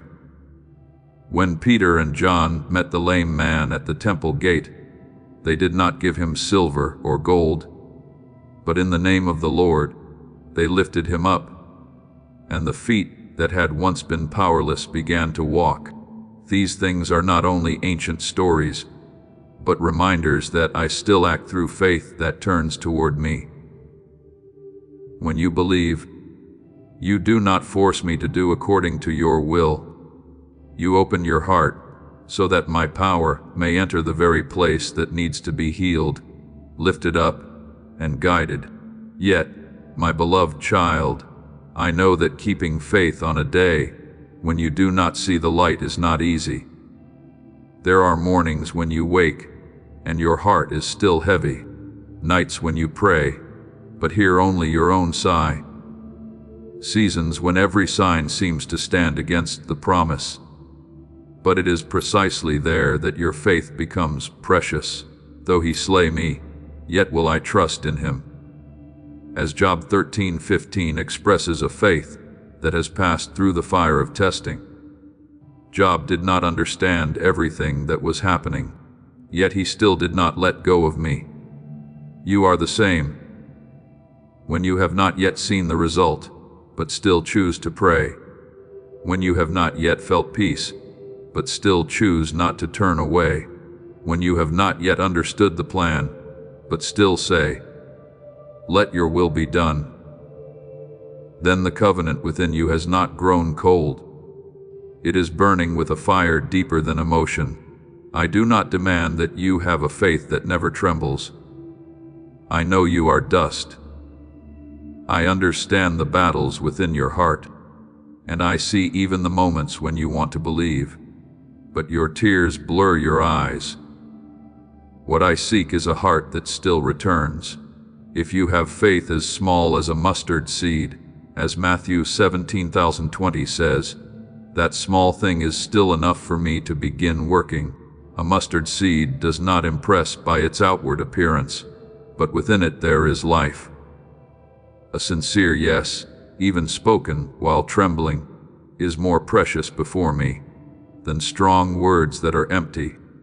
Each time you choose to believe, it is as though a thread of light is drawn again between earth and heaven, not because you create the power, but because you allow your heart to open to the power that has always belonged to me. So, today, guard that covenant with quiet faithfulness. Do not wait until everything is clear before you walk. Do not wait until your heart has no more questions before you worship. Do not think that the days of waiting are useless days, because it is precisely in that silence that I am shaping you into someone who can stand firm when the blessing comes.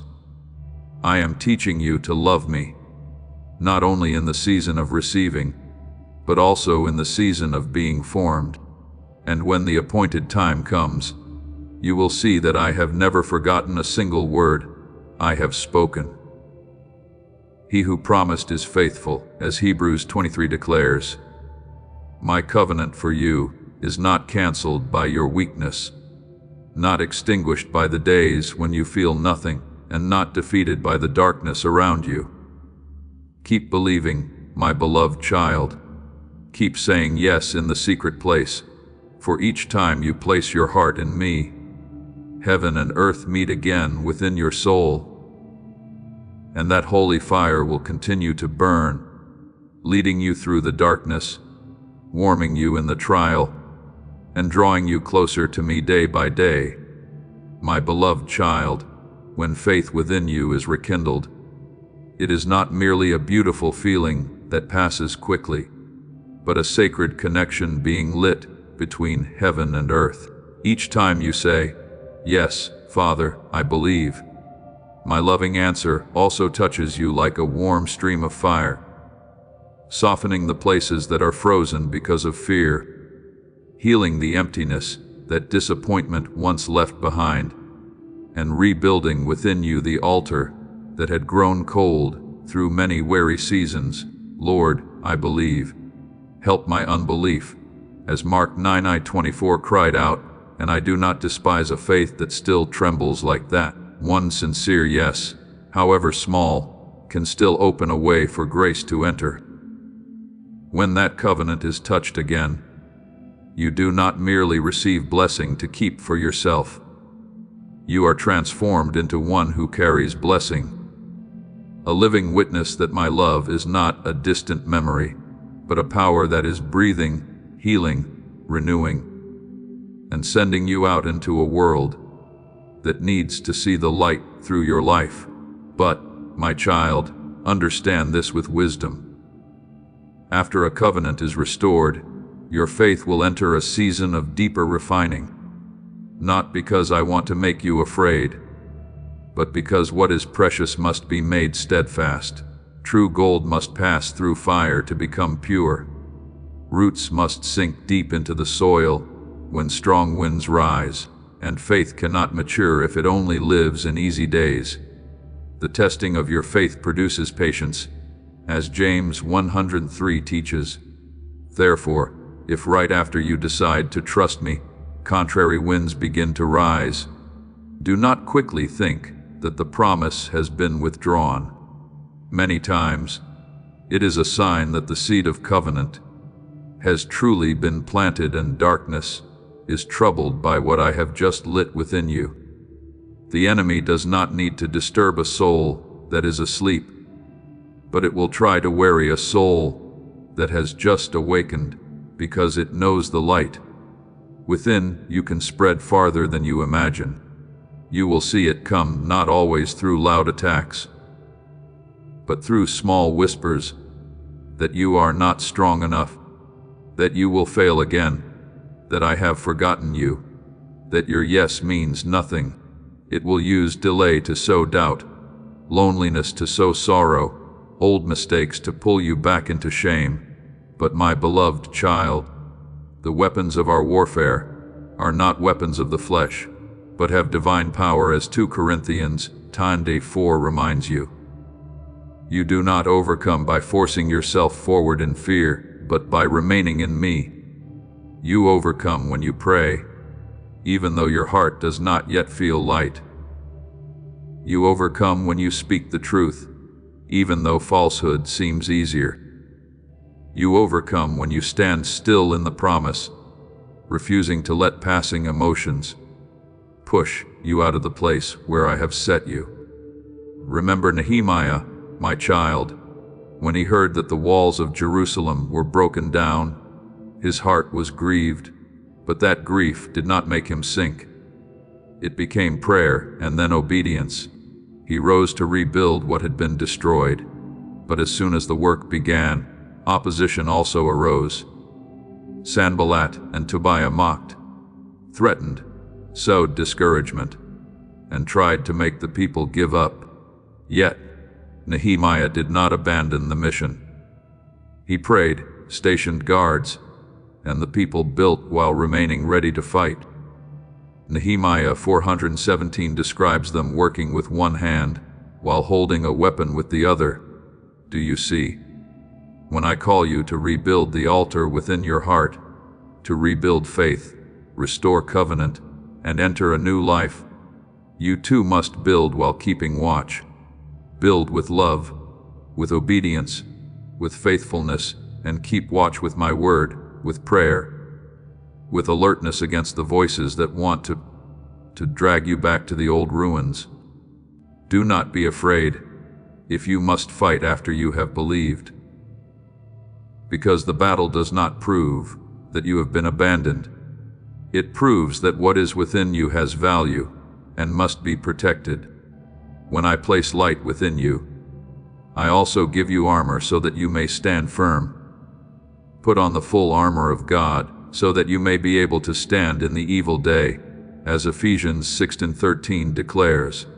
That armor is not cold hardness, but truth around your waist, righteousness over your chest, peace beneath your feet, faith as your shield, salvation as your helmet, and my word is the sword of the Spirit. You do not need to shout loudly to prove that you belong to me.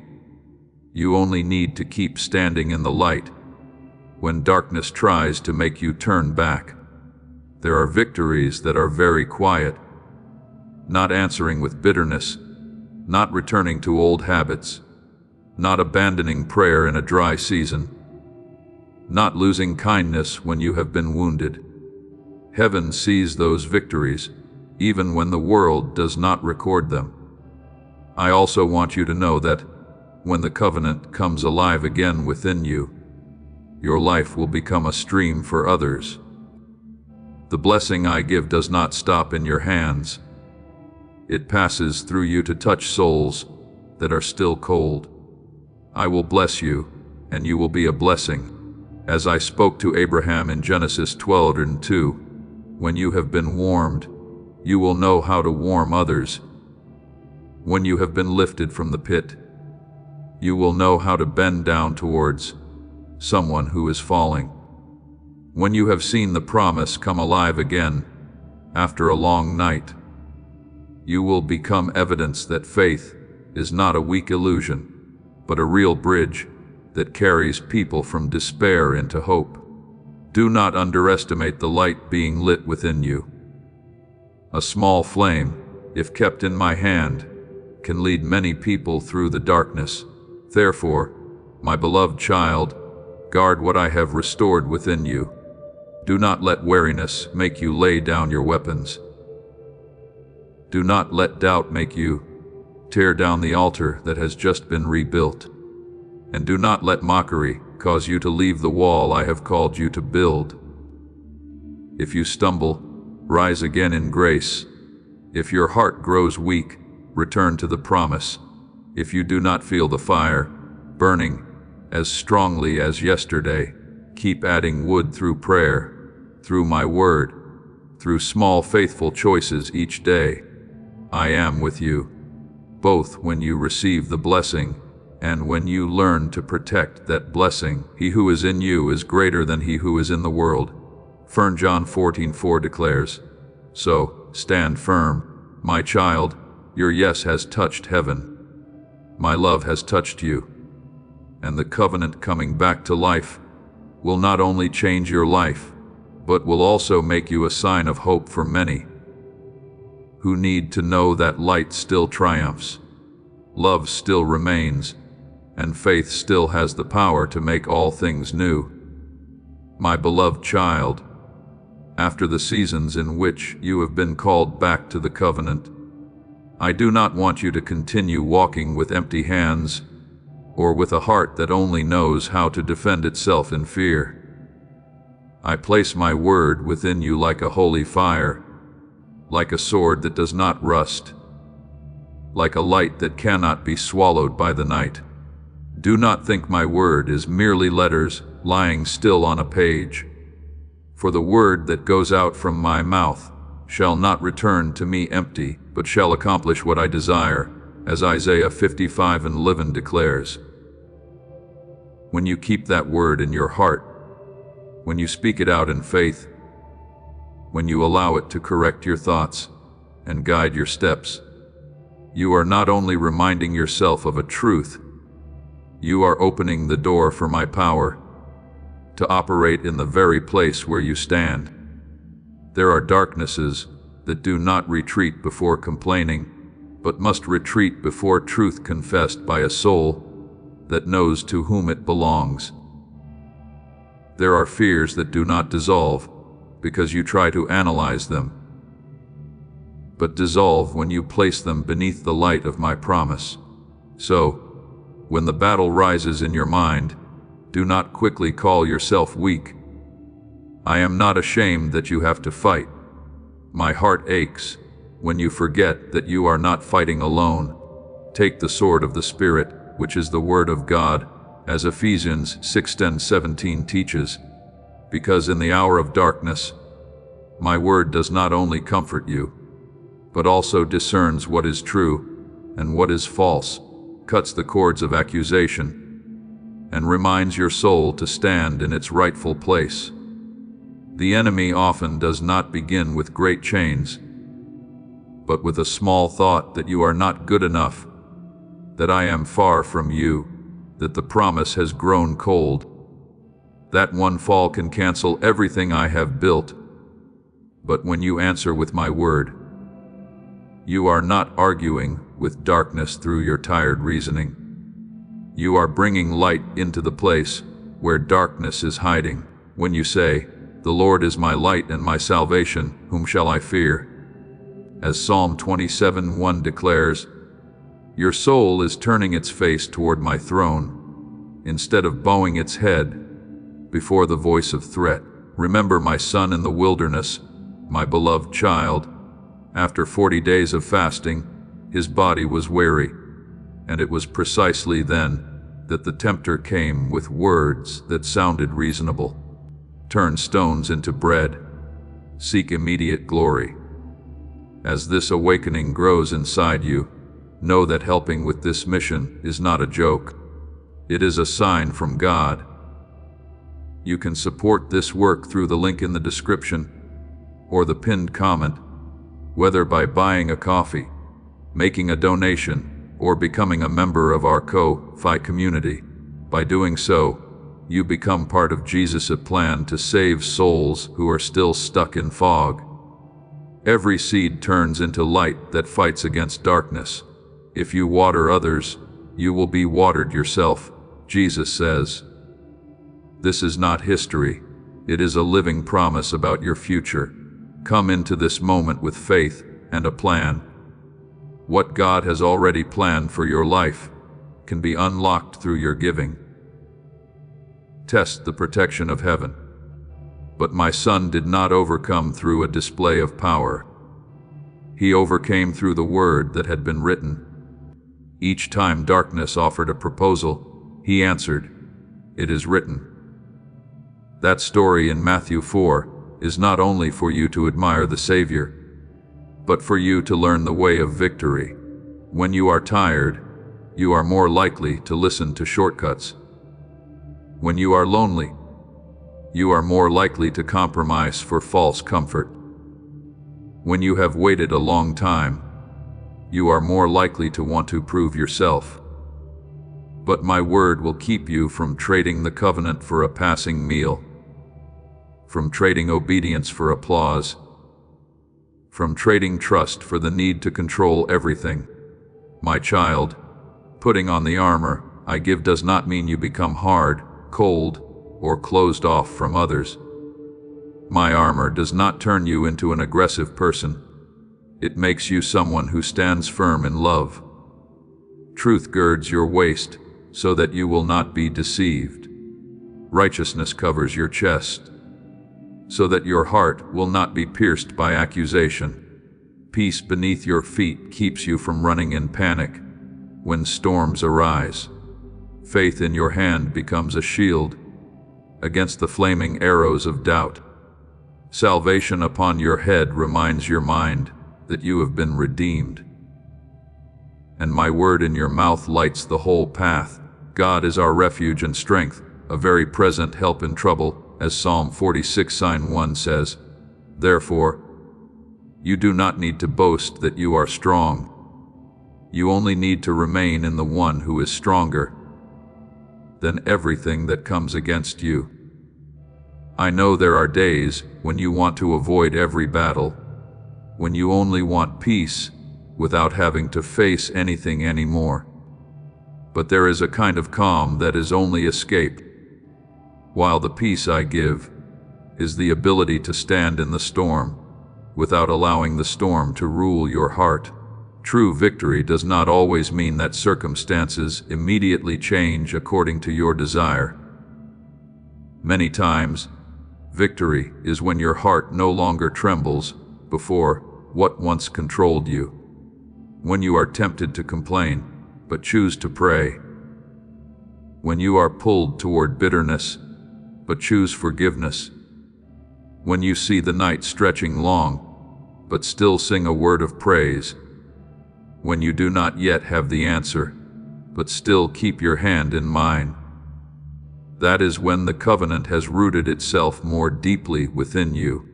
They overcame him by the blood of the Lamb and by the word of their testimony.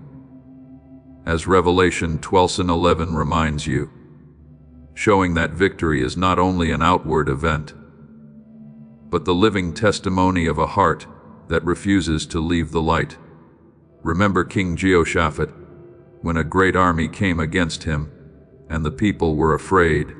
He did not pretend that he had enough strength, but stood before me and said, "We do not know what to do, but our eyes are on you." As 2 Chronicles 2012 records, "Then I taught them a wondrous way not to place the sound of swords and spears first, but to place praise first. When they began to sing that my mercy endures forever, I caused the enemy to fall into confusion, and the people entered victory not by their own strength." Do you see? There are battles you win not by loud resistance, but by fixing your eyes on me, allowing worship to restore order within your soul. When you praise in the night, you are declaring that darkness has no right to define your song. Then after the battle, when the dust settles and your soul sits again in silence, I will draw near, not to ask how strongly you performed, but to touch you as a father touches a child who has passed through fire and still did not let go of his hand. I will seal this truth within you. You belong to me, you are kept by me, and you are sent forth in my light. That seal does not need to be seen by human eyes, but the spiritual realm recognizes it. It rests in the new peace you carry after tears, in the quiet courage that remains after trials, in your ability to love even after being wounded. He who establishes us with you in Christ and has anointed us is God, who also sealed us, as 2 Corinthians 1:21-22 reveals. So stand firm, my beloved child, not in your own strength, but in the power of the one who has promised. My word within you will continue to burn. My covenant with you will continue to live. And every step you take in faith will extend the light from one generation to another, until many souls see in you a gentle proof that I still conquer through love, still protect through faithfulness, and still send restored children to become lamps in the deep night. My beloved child, when I place my seal upon your soul, it is not only a confirmation that you have passed through a season of testing, but a holy declaration that you still belong to me after everything that tried to draw you away from the light. I do not call you victorious because you have never trembled, never cried, never been wounded, but because amid those cracks, you still knew how to return to me. In all these things we are more than conquerors through him who loved us, as Romans 8:37 declares. Do you see? Your victory is not that you came out of the fire without any trace, but that the fire could not burn away the faith within you. There are scars upon your soul that the world may see only as marks of pain, but I see them as an altar, a place where grace met suffering, where my faithfulness placed an undeniable sign that cannot be erased. My child, do not be ashamed of the places that were once wounded. I do not allow those parts to become evidence against you. I transform them into a testimony of my restoring power. A wound placed in my hands will not remain a wound forever, but can become a window through which light passes. A memory that once made you bow your head can become the place where you learn how to lift someone else up. A season of life you thought was lost may be the very ground where I quietly planted eternal seeds. He gives a crown of beauty instead of ashes, the oil of joy instead of mourning, and the garment of praise instead of a spirit of heaviness, as Isaiah 61:3 has promised. I do not deny the ashes you have passed through, but I will not allow those ashes to have the final word. In my hands, ashes can become the soil for a new garden. Tears can become a river that refreshes others, and what you once called failure can become the first chapter of spiritual maturity. Remember King Jehoshaphat, when a great army came against him, and the people were afraid. He did not pretend that he had enough strength, but stood before me and said, "We do not know what to do, but our eyes are on you," as 2 Chronicles 20:12 records.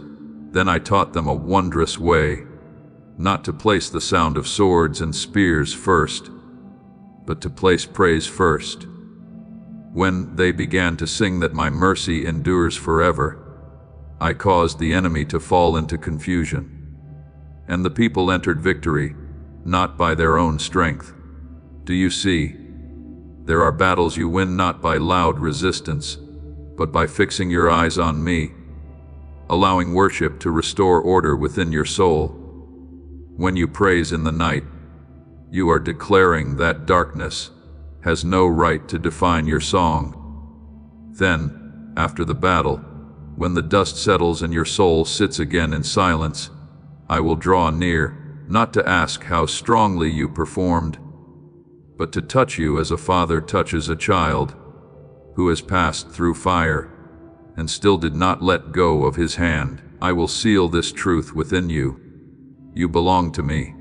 You are kept by me, and you are sent forth in my light. That seal does not need to be seen by human eyes, but the spiritual realm recognizes it.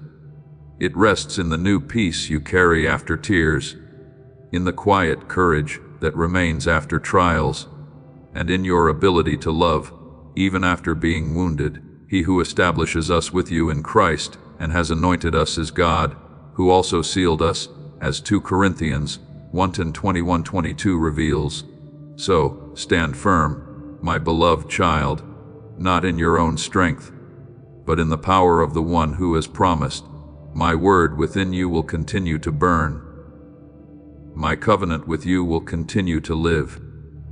And every step you take in faith will extend the light from one generation to another, until many souls see in you a gentle proof that I still conquer through love, still protect through faithfulness, and still send restored children to become lamps in the deep night. My beloved child, when I place my seal upon your soul, it is not only a confirmation that you have passed through a season of testing, but a holy declaration that you still belong to me.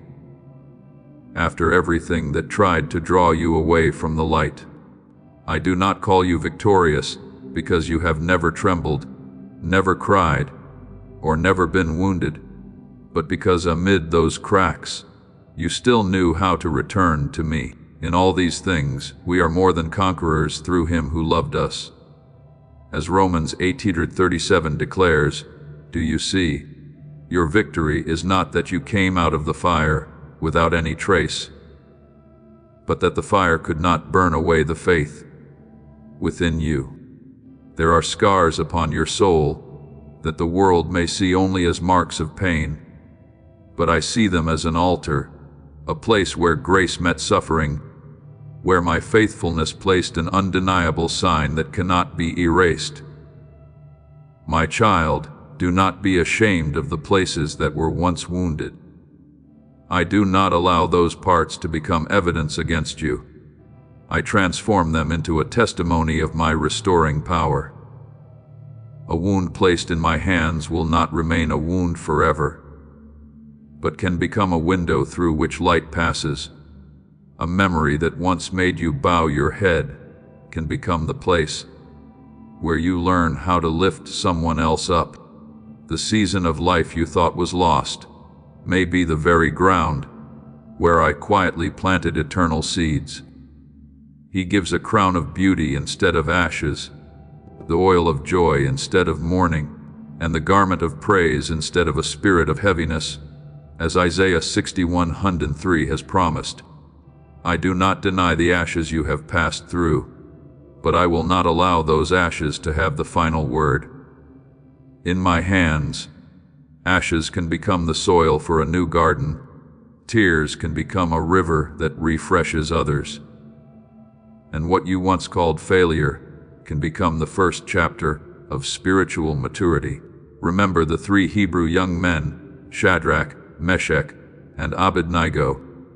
They were thrown into the fiery furnace, not because they had done wrong, but because they refused to bow before the idol of their age. The fire was heated hotter than usual, and people thought it would be the place of their ending. But in that furnace, there was a 4th one walking with them. When they came out, their hair was not burned, their garments were not scorched, and even the smell of fire was not upon them. The story in Daniel 3 does not speak only of deliverance, but also of a seal. The fire proved that they belonged to me, and my presence was stronger than every punishment of man. My beloved child, there are furnaces in your life like that as well. They are not permitted to destroy you. They only reveal that you are not alone. In the place where others thought you would collapse, I stood beside you. In the place where you thought you had been forgotten, I was quietly keeping you from being completely broken. Therefore, when I seal you with victory, I do not place upon you an empty badge, so that you may boast in the way of the world. That seal is the confirmation that you have been preserved, restored, and sent forth. After you believed, you were sealed with the promised Holy Spirit. As Ephesians 1:13 reminds you, my seal is not only found in words, but in the peace you carry after the storm, in the kindness that remains after you have been wounded, in the ability to pray for others, even though you yourself once needed healing. When you enter a room with a heart that has been touched by me, you do not carry only your story, you carry the breath of grace. When you speak a word of encouragement to someone in despair, that word is no longer merely a sound from your lips, but a stream of water passing through a vessel that was once cracked, yet has been kept by me for a holy purpose. Do not underestimate the power of a soul that has been healed. My beloved child, one who has never suffered may speak about hope with understanding, but one who has passed through the dark night and still seen the dawn can speak with living evidence. When you place your hand upon another person's sorrow with compassion, I can use the very place that once hurt within you to recognize their cry.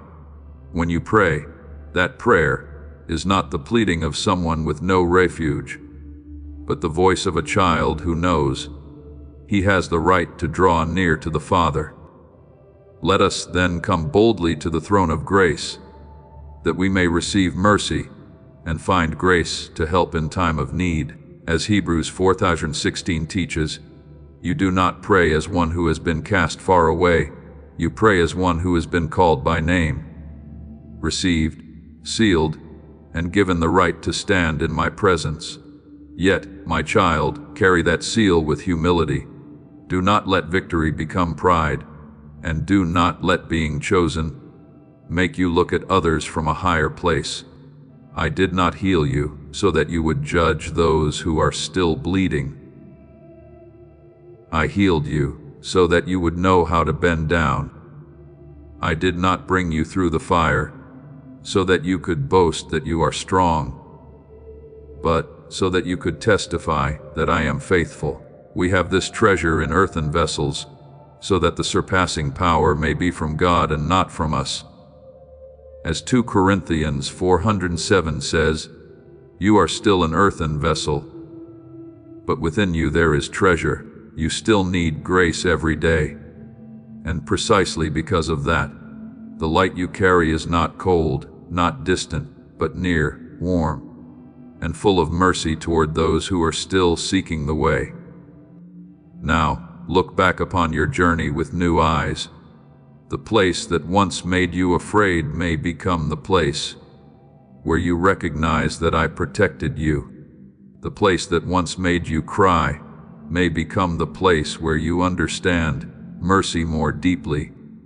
The place that once seemed like loss may be the place where I buried a seed that is now beginning to sprout. You have not only survived the trial, you are being transformed through the trial. You have not only been brought out of darkness, you are being sent back as a lamp for those still trapped in the night. Walk in that seal, not with boasting, but with a clear life, words that lift others, hands that heal, and a heart that knows how to trust. I have chosen you, kept you, and called you mine. No wound is stronger than my seal. No darkness can erase the light I have placed within you, and no past has the right to take from you the mission I have written with love upon your soul. My beloved child, do not seek the sign I have placed upon you in the approving eyes of human beings, because what comes from the earth often changes with the winds of the earth. Today they may praise you, tomorrow they may forget you. Today they may lift you up, tomorrow they may measure you by their cold standards.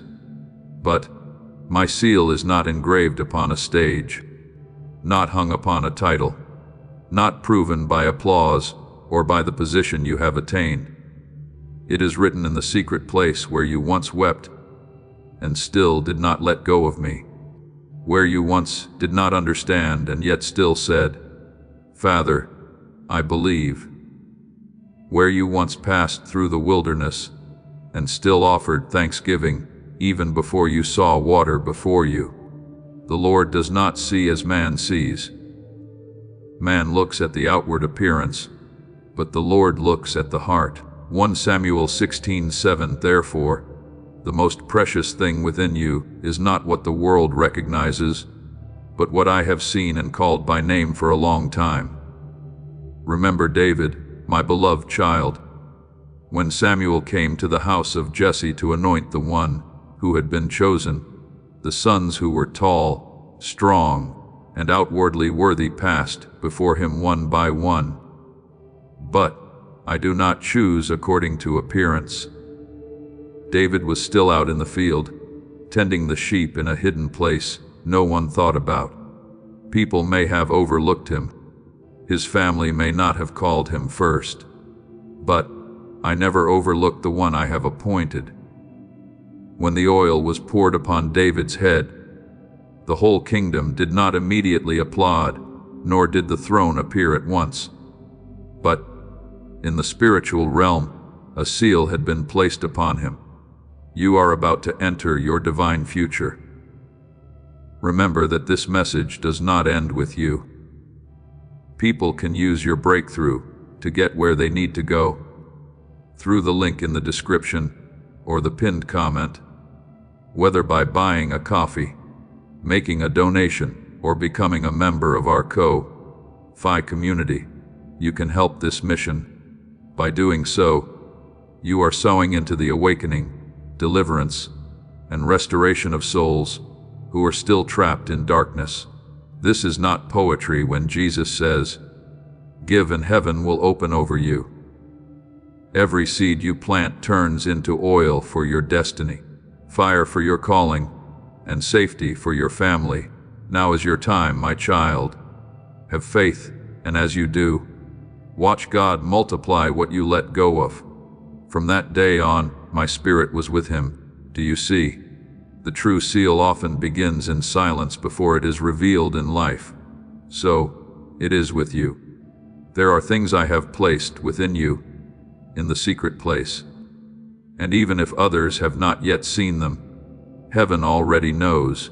Therefore, when you feel small, weak, and unrecognized, place your hand over your heart and remember that you are not defined by the attention of the world. After you believed, you were sealed with the promised Holy Spirit, as Ephesians 1:13 reminds you.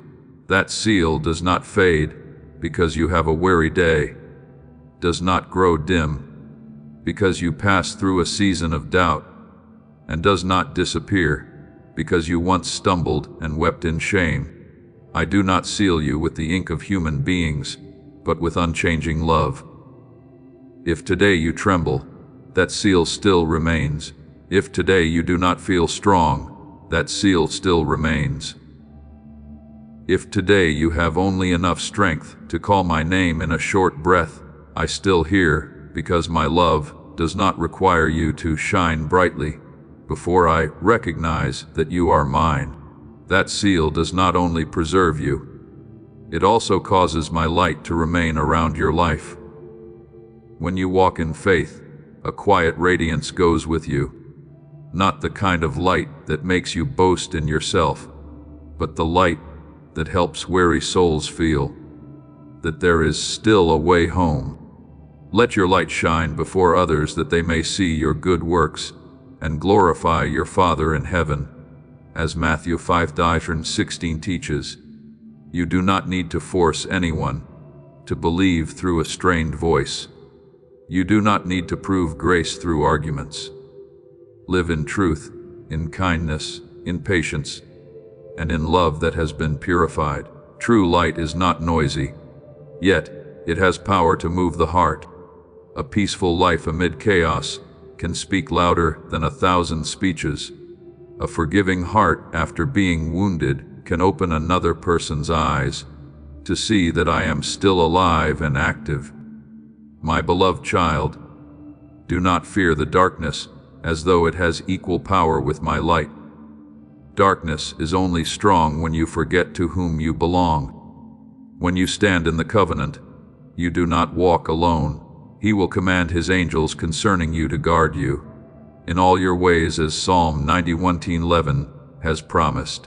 But you must also understand that my protection does not always mean you will never face trials. Sometimes I preserve you by giving you strength to pass through. Sometimes I send angels ahead of you to open a way your eyes have not yet seen. Sometimes I let the Holy Spirit remain within you like a small but enduring flame, reminding you that you can still stand firm for one more day. My presence does not merely surround you, I am also within you, nearer than breath, deeper than fear, and more steadfast than every upheaval. When you are sealed in my love, you become a living sign in the world, not because you are perfect, but because you have been touched, not because you have never suffered, but because that pain no longer rules over you. Those who see gentleness in you after harsh seasons will wonder what source kept you from bitterness.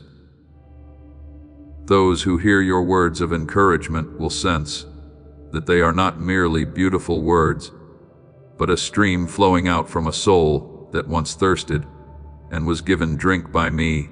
Whoever believes in me, rivers of living water will flow from within him. You are not meant to keep grace like a treasure buried in secret. Let it flow through the way you listen, the way you pray, the way you lift someone who has fallen, and the way you keep your heart tender when life tries to make you hard. And if one day an old sin, an old wound, or an old distance tries to whisper that you have lost that seal, return to the truth, and do not listen to accusation. Neither death nor life, neither angels nor powers, neither the present nor the future will be able to separate us from the love of God. There is no depth that my love cannot reach. There is no night my light cannot pierce. There is no wound stronger than my healing hand. My covenant is not as fragile as your emotions. It is anchored in my faithfulness, not in your ability to always feel worthy. When you fall, return. When you are afraid, call upon me. When you no longer have long words, simply say, Father, I will answer because I have never left you. So, live as one who has been marked, my beloved child, but live with humility. Do not use the light to lift yourself above others. Use the light to show the way. Do not turn being chosen into pride. Turn it into service. I have placed within you the breath of an eternal covenant, so that you may become a heartbeat of mercy in a weary world. When you are weak, remember that the seal is still there. When you are lonely, remember that I still walk with you. When no one sees you, remember that all of heaven knows your name. Walk in the light, not so that you may be praised, but so that others may find the source of light through you. For you belong to me, you are kept by me, you are sent by me, and the love that is engraved its seal upon your soul will never be erased. My beloved child, do not let the silence of the world make you think you have been forgotten, because the things most precious before me are often the things least seen by people. They may not know the nights when you prayed in tears, may not understand why you are still standing after so many wounds, may not recognize the value of your quiet faithfulness, but I see it all. Can a mother forget the child at her breast? Though they may forget, I will not forget you. Behold, I have engraved you on the palms of my hands, as Isaiah 49:15-16 reveals. You are not lost in the crowd of this world. Your name has not been carried away by the wind. Your journey is not a faint line in the story of humanity. In the spiritual realm, I know every step you take, every time you fall and still try to rise again. Every moment you choose the light, even when darkness calls to you with sweet words. Therefore, do not be afraid when people do not understand you. What they do not see does not mean it does not exist. What they do not acknowledge does not mean I do not treasure. My child, the seal I have placed upon you is not an ornament for you to display, but the assurance that you belong to a covenant that surpasses time. It keeps you in this life, but it also points you toward eternity, where every tear will be wiped away, and every quiet act of faithfulness will be revealed in the light. Rejoice that your names are written in heaven. Luke 10:120 declares this, so that you may understand that your deepest joy is not found in being applauded by the world, but in being known by the Father. There are days when you feel small, like a lamp trembling before a strong wind. But in the ranks of light, no lamp I have lit is meaningless. A small light placed exactly where I desire can guide someone who is lost. A quiet prayer can keep a family from breaking apart. A faithful life can become a sign for the generations after you, showing them that my covenant is still alive, still strong, and still unfading through the years. Remember Gideon, the man who once hid in the winepress because of fear, seeing himself as weak and the least in his father's house. But when my angel came to him, the first word did not call him by his present trembling, but by the identity I had placed within him. The Lord is with you, mighty warrior, as Judges 60:12 records. Gideon saw lack, but I saw one being sent. Gideon saw a lowly family, but I saw an instrument of deliverance. Gideon saw fear, but I saw the seed of obedience. Do you see? I do not wait for you to feel worthy before I call you mine. I call you first. And then in the journey of walking according to that calling, you are transformed. A man who once hid because of fear became one who led the people into victory. Not by great numbers, but by my power. In the same way, you may think you are insignificant. But if I have placed my seal upon you, even your smallness can become the place where my glory is revealed. Therefore, live each day as one who has been marked not with the strained appearance of someone who must prove himself, but with the peace of one who knows he is being kept. Shine as lights in the world, as Philippians 2:15 reminds you, not so that others may praise you, but so that they may find the way back to me. The light of the covenant does not need arguments in order to exist. It only needs to be lived out through kindness, through purity, through forgiveness, through faithful choices when no one is watching. When you do not answer bitterness with bitterness, the light is shining. When you lift up the despairing, even though you yourself have once grown weary, the light is shining. When you keep your heart upright in a world that easily compromises, the light is shining. Others may not be able to name what they sense in you, but their souls will recognize that another kind of life is flowing through you. That seal does not stop with you. My beloved child, what I have engraved upon your soul will echo beyond your own life if you know how to live faithfully. Faith is not passed on only through great sermons, but through the way you respond in suffering, the way you pray in lack, the way you love in trial, and the way you return to me after days of weakness. I am the faithful God, keeping covenant and steadfast love to 1,000 generations of those who love me. As Deuteronomy 7:9 reveals, there are people in generations after you who will learn about me, not first through lofty words, but through the light they see in your life. They will remember that you did not abandon faith when tested by fire, that you did not allow pain to become bitterness, that you did not allow darkness to extinguish what I had lit within you, and from that memory, a new seed will be planted in them. So today, do not underestimate your journey.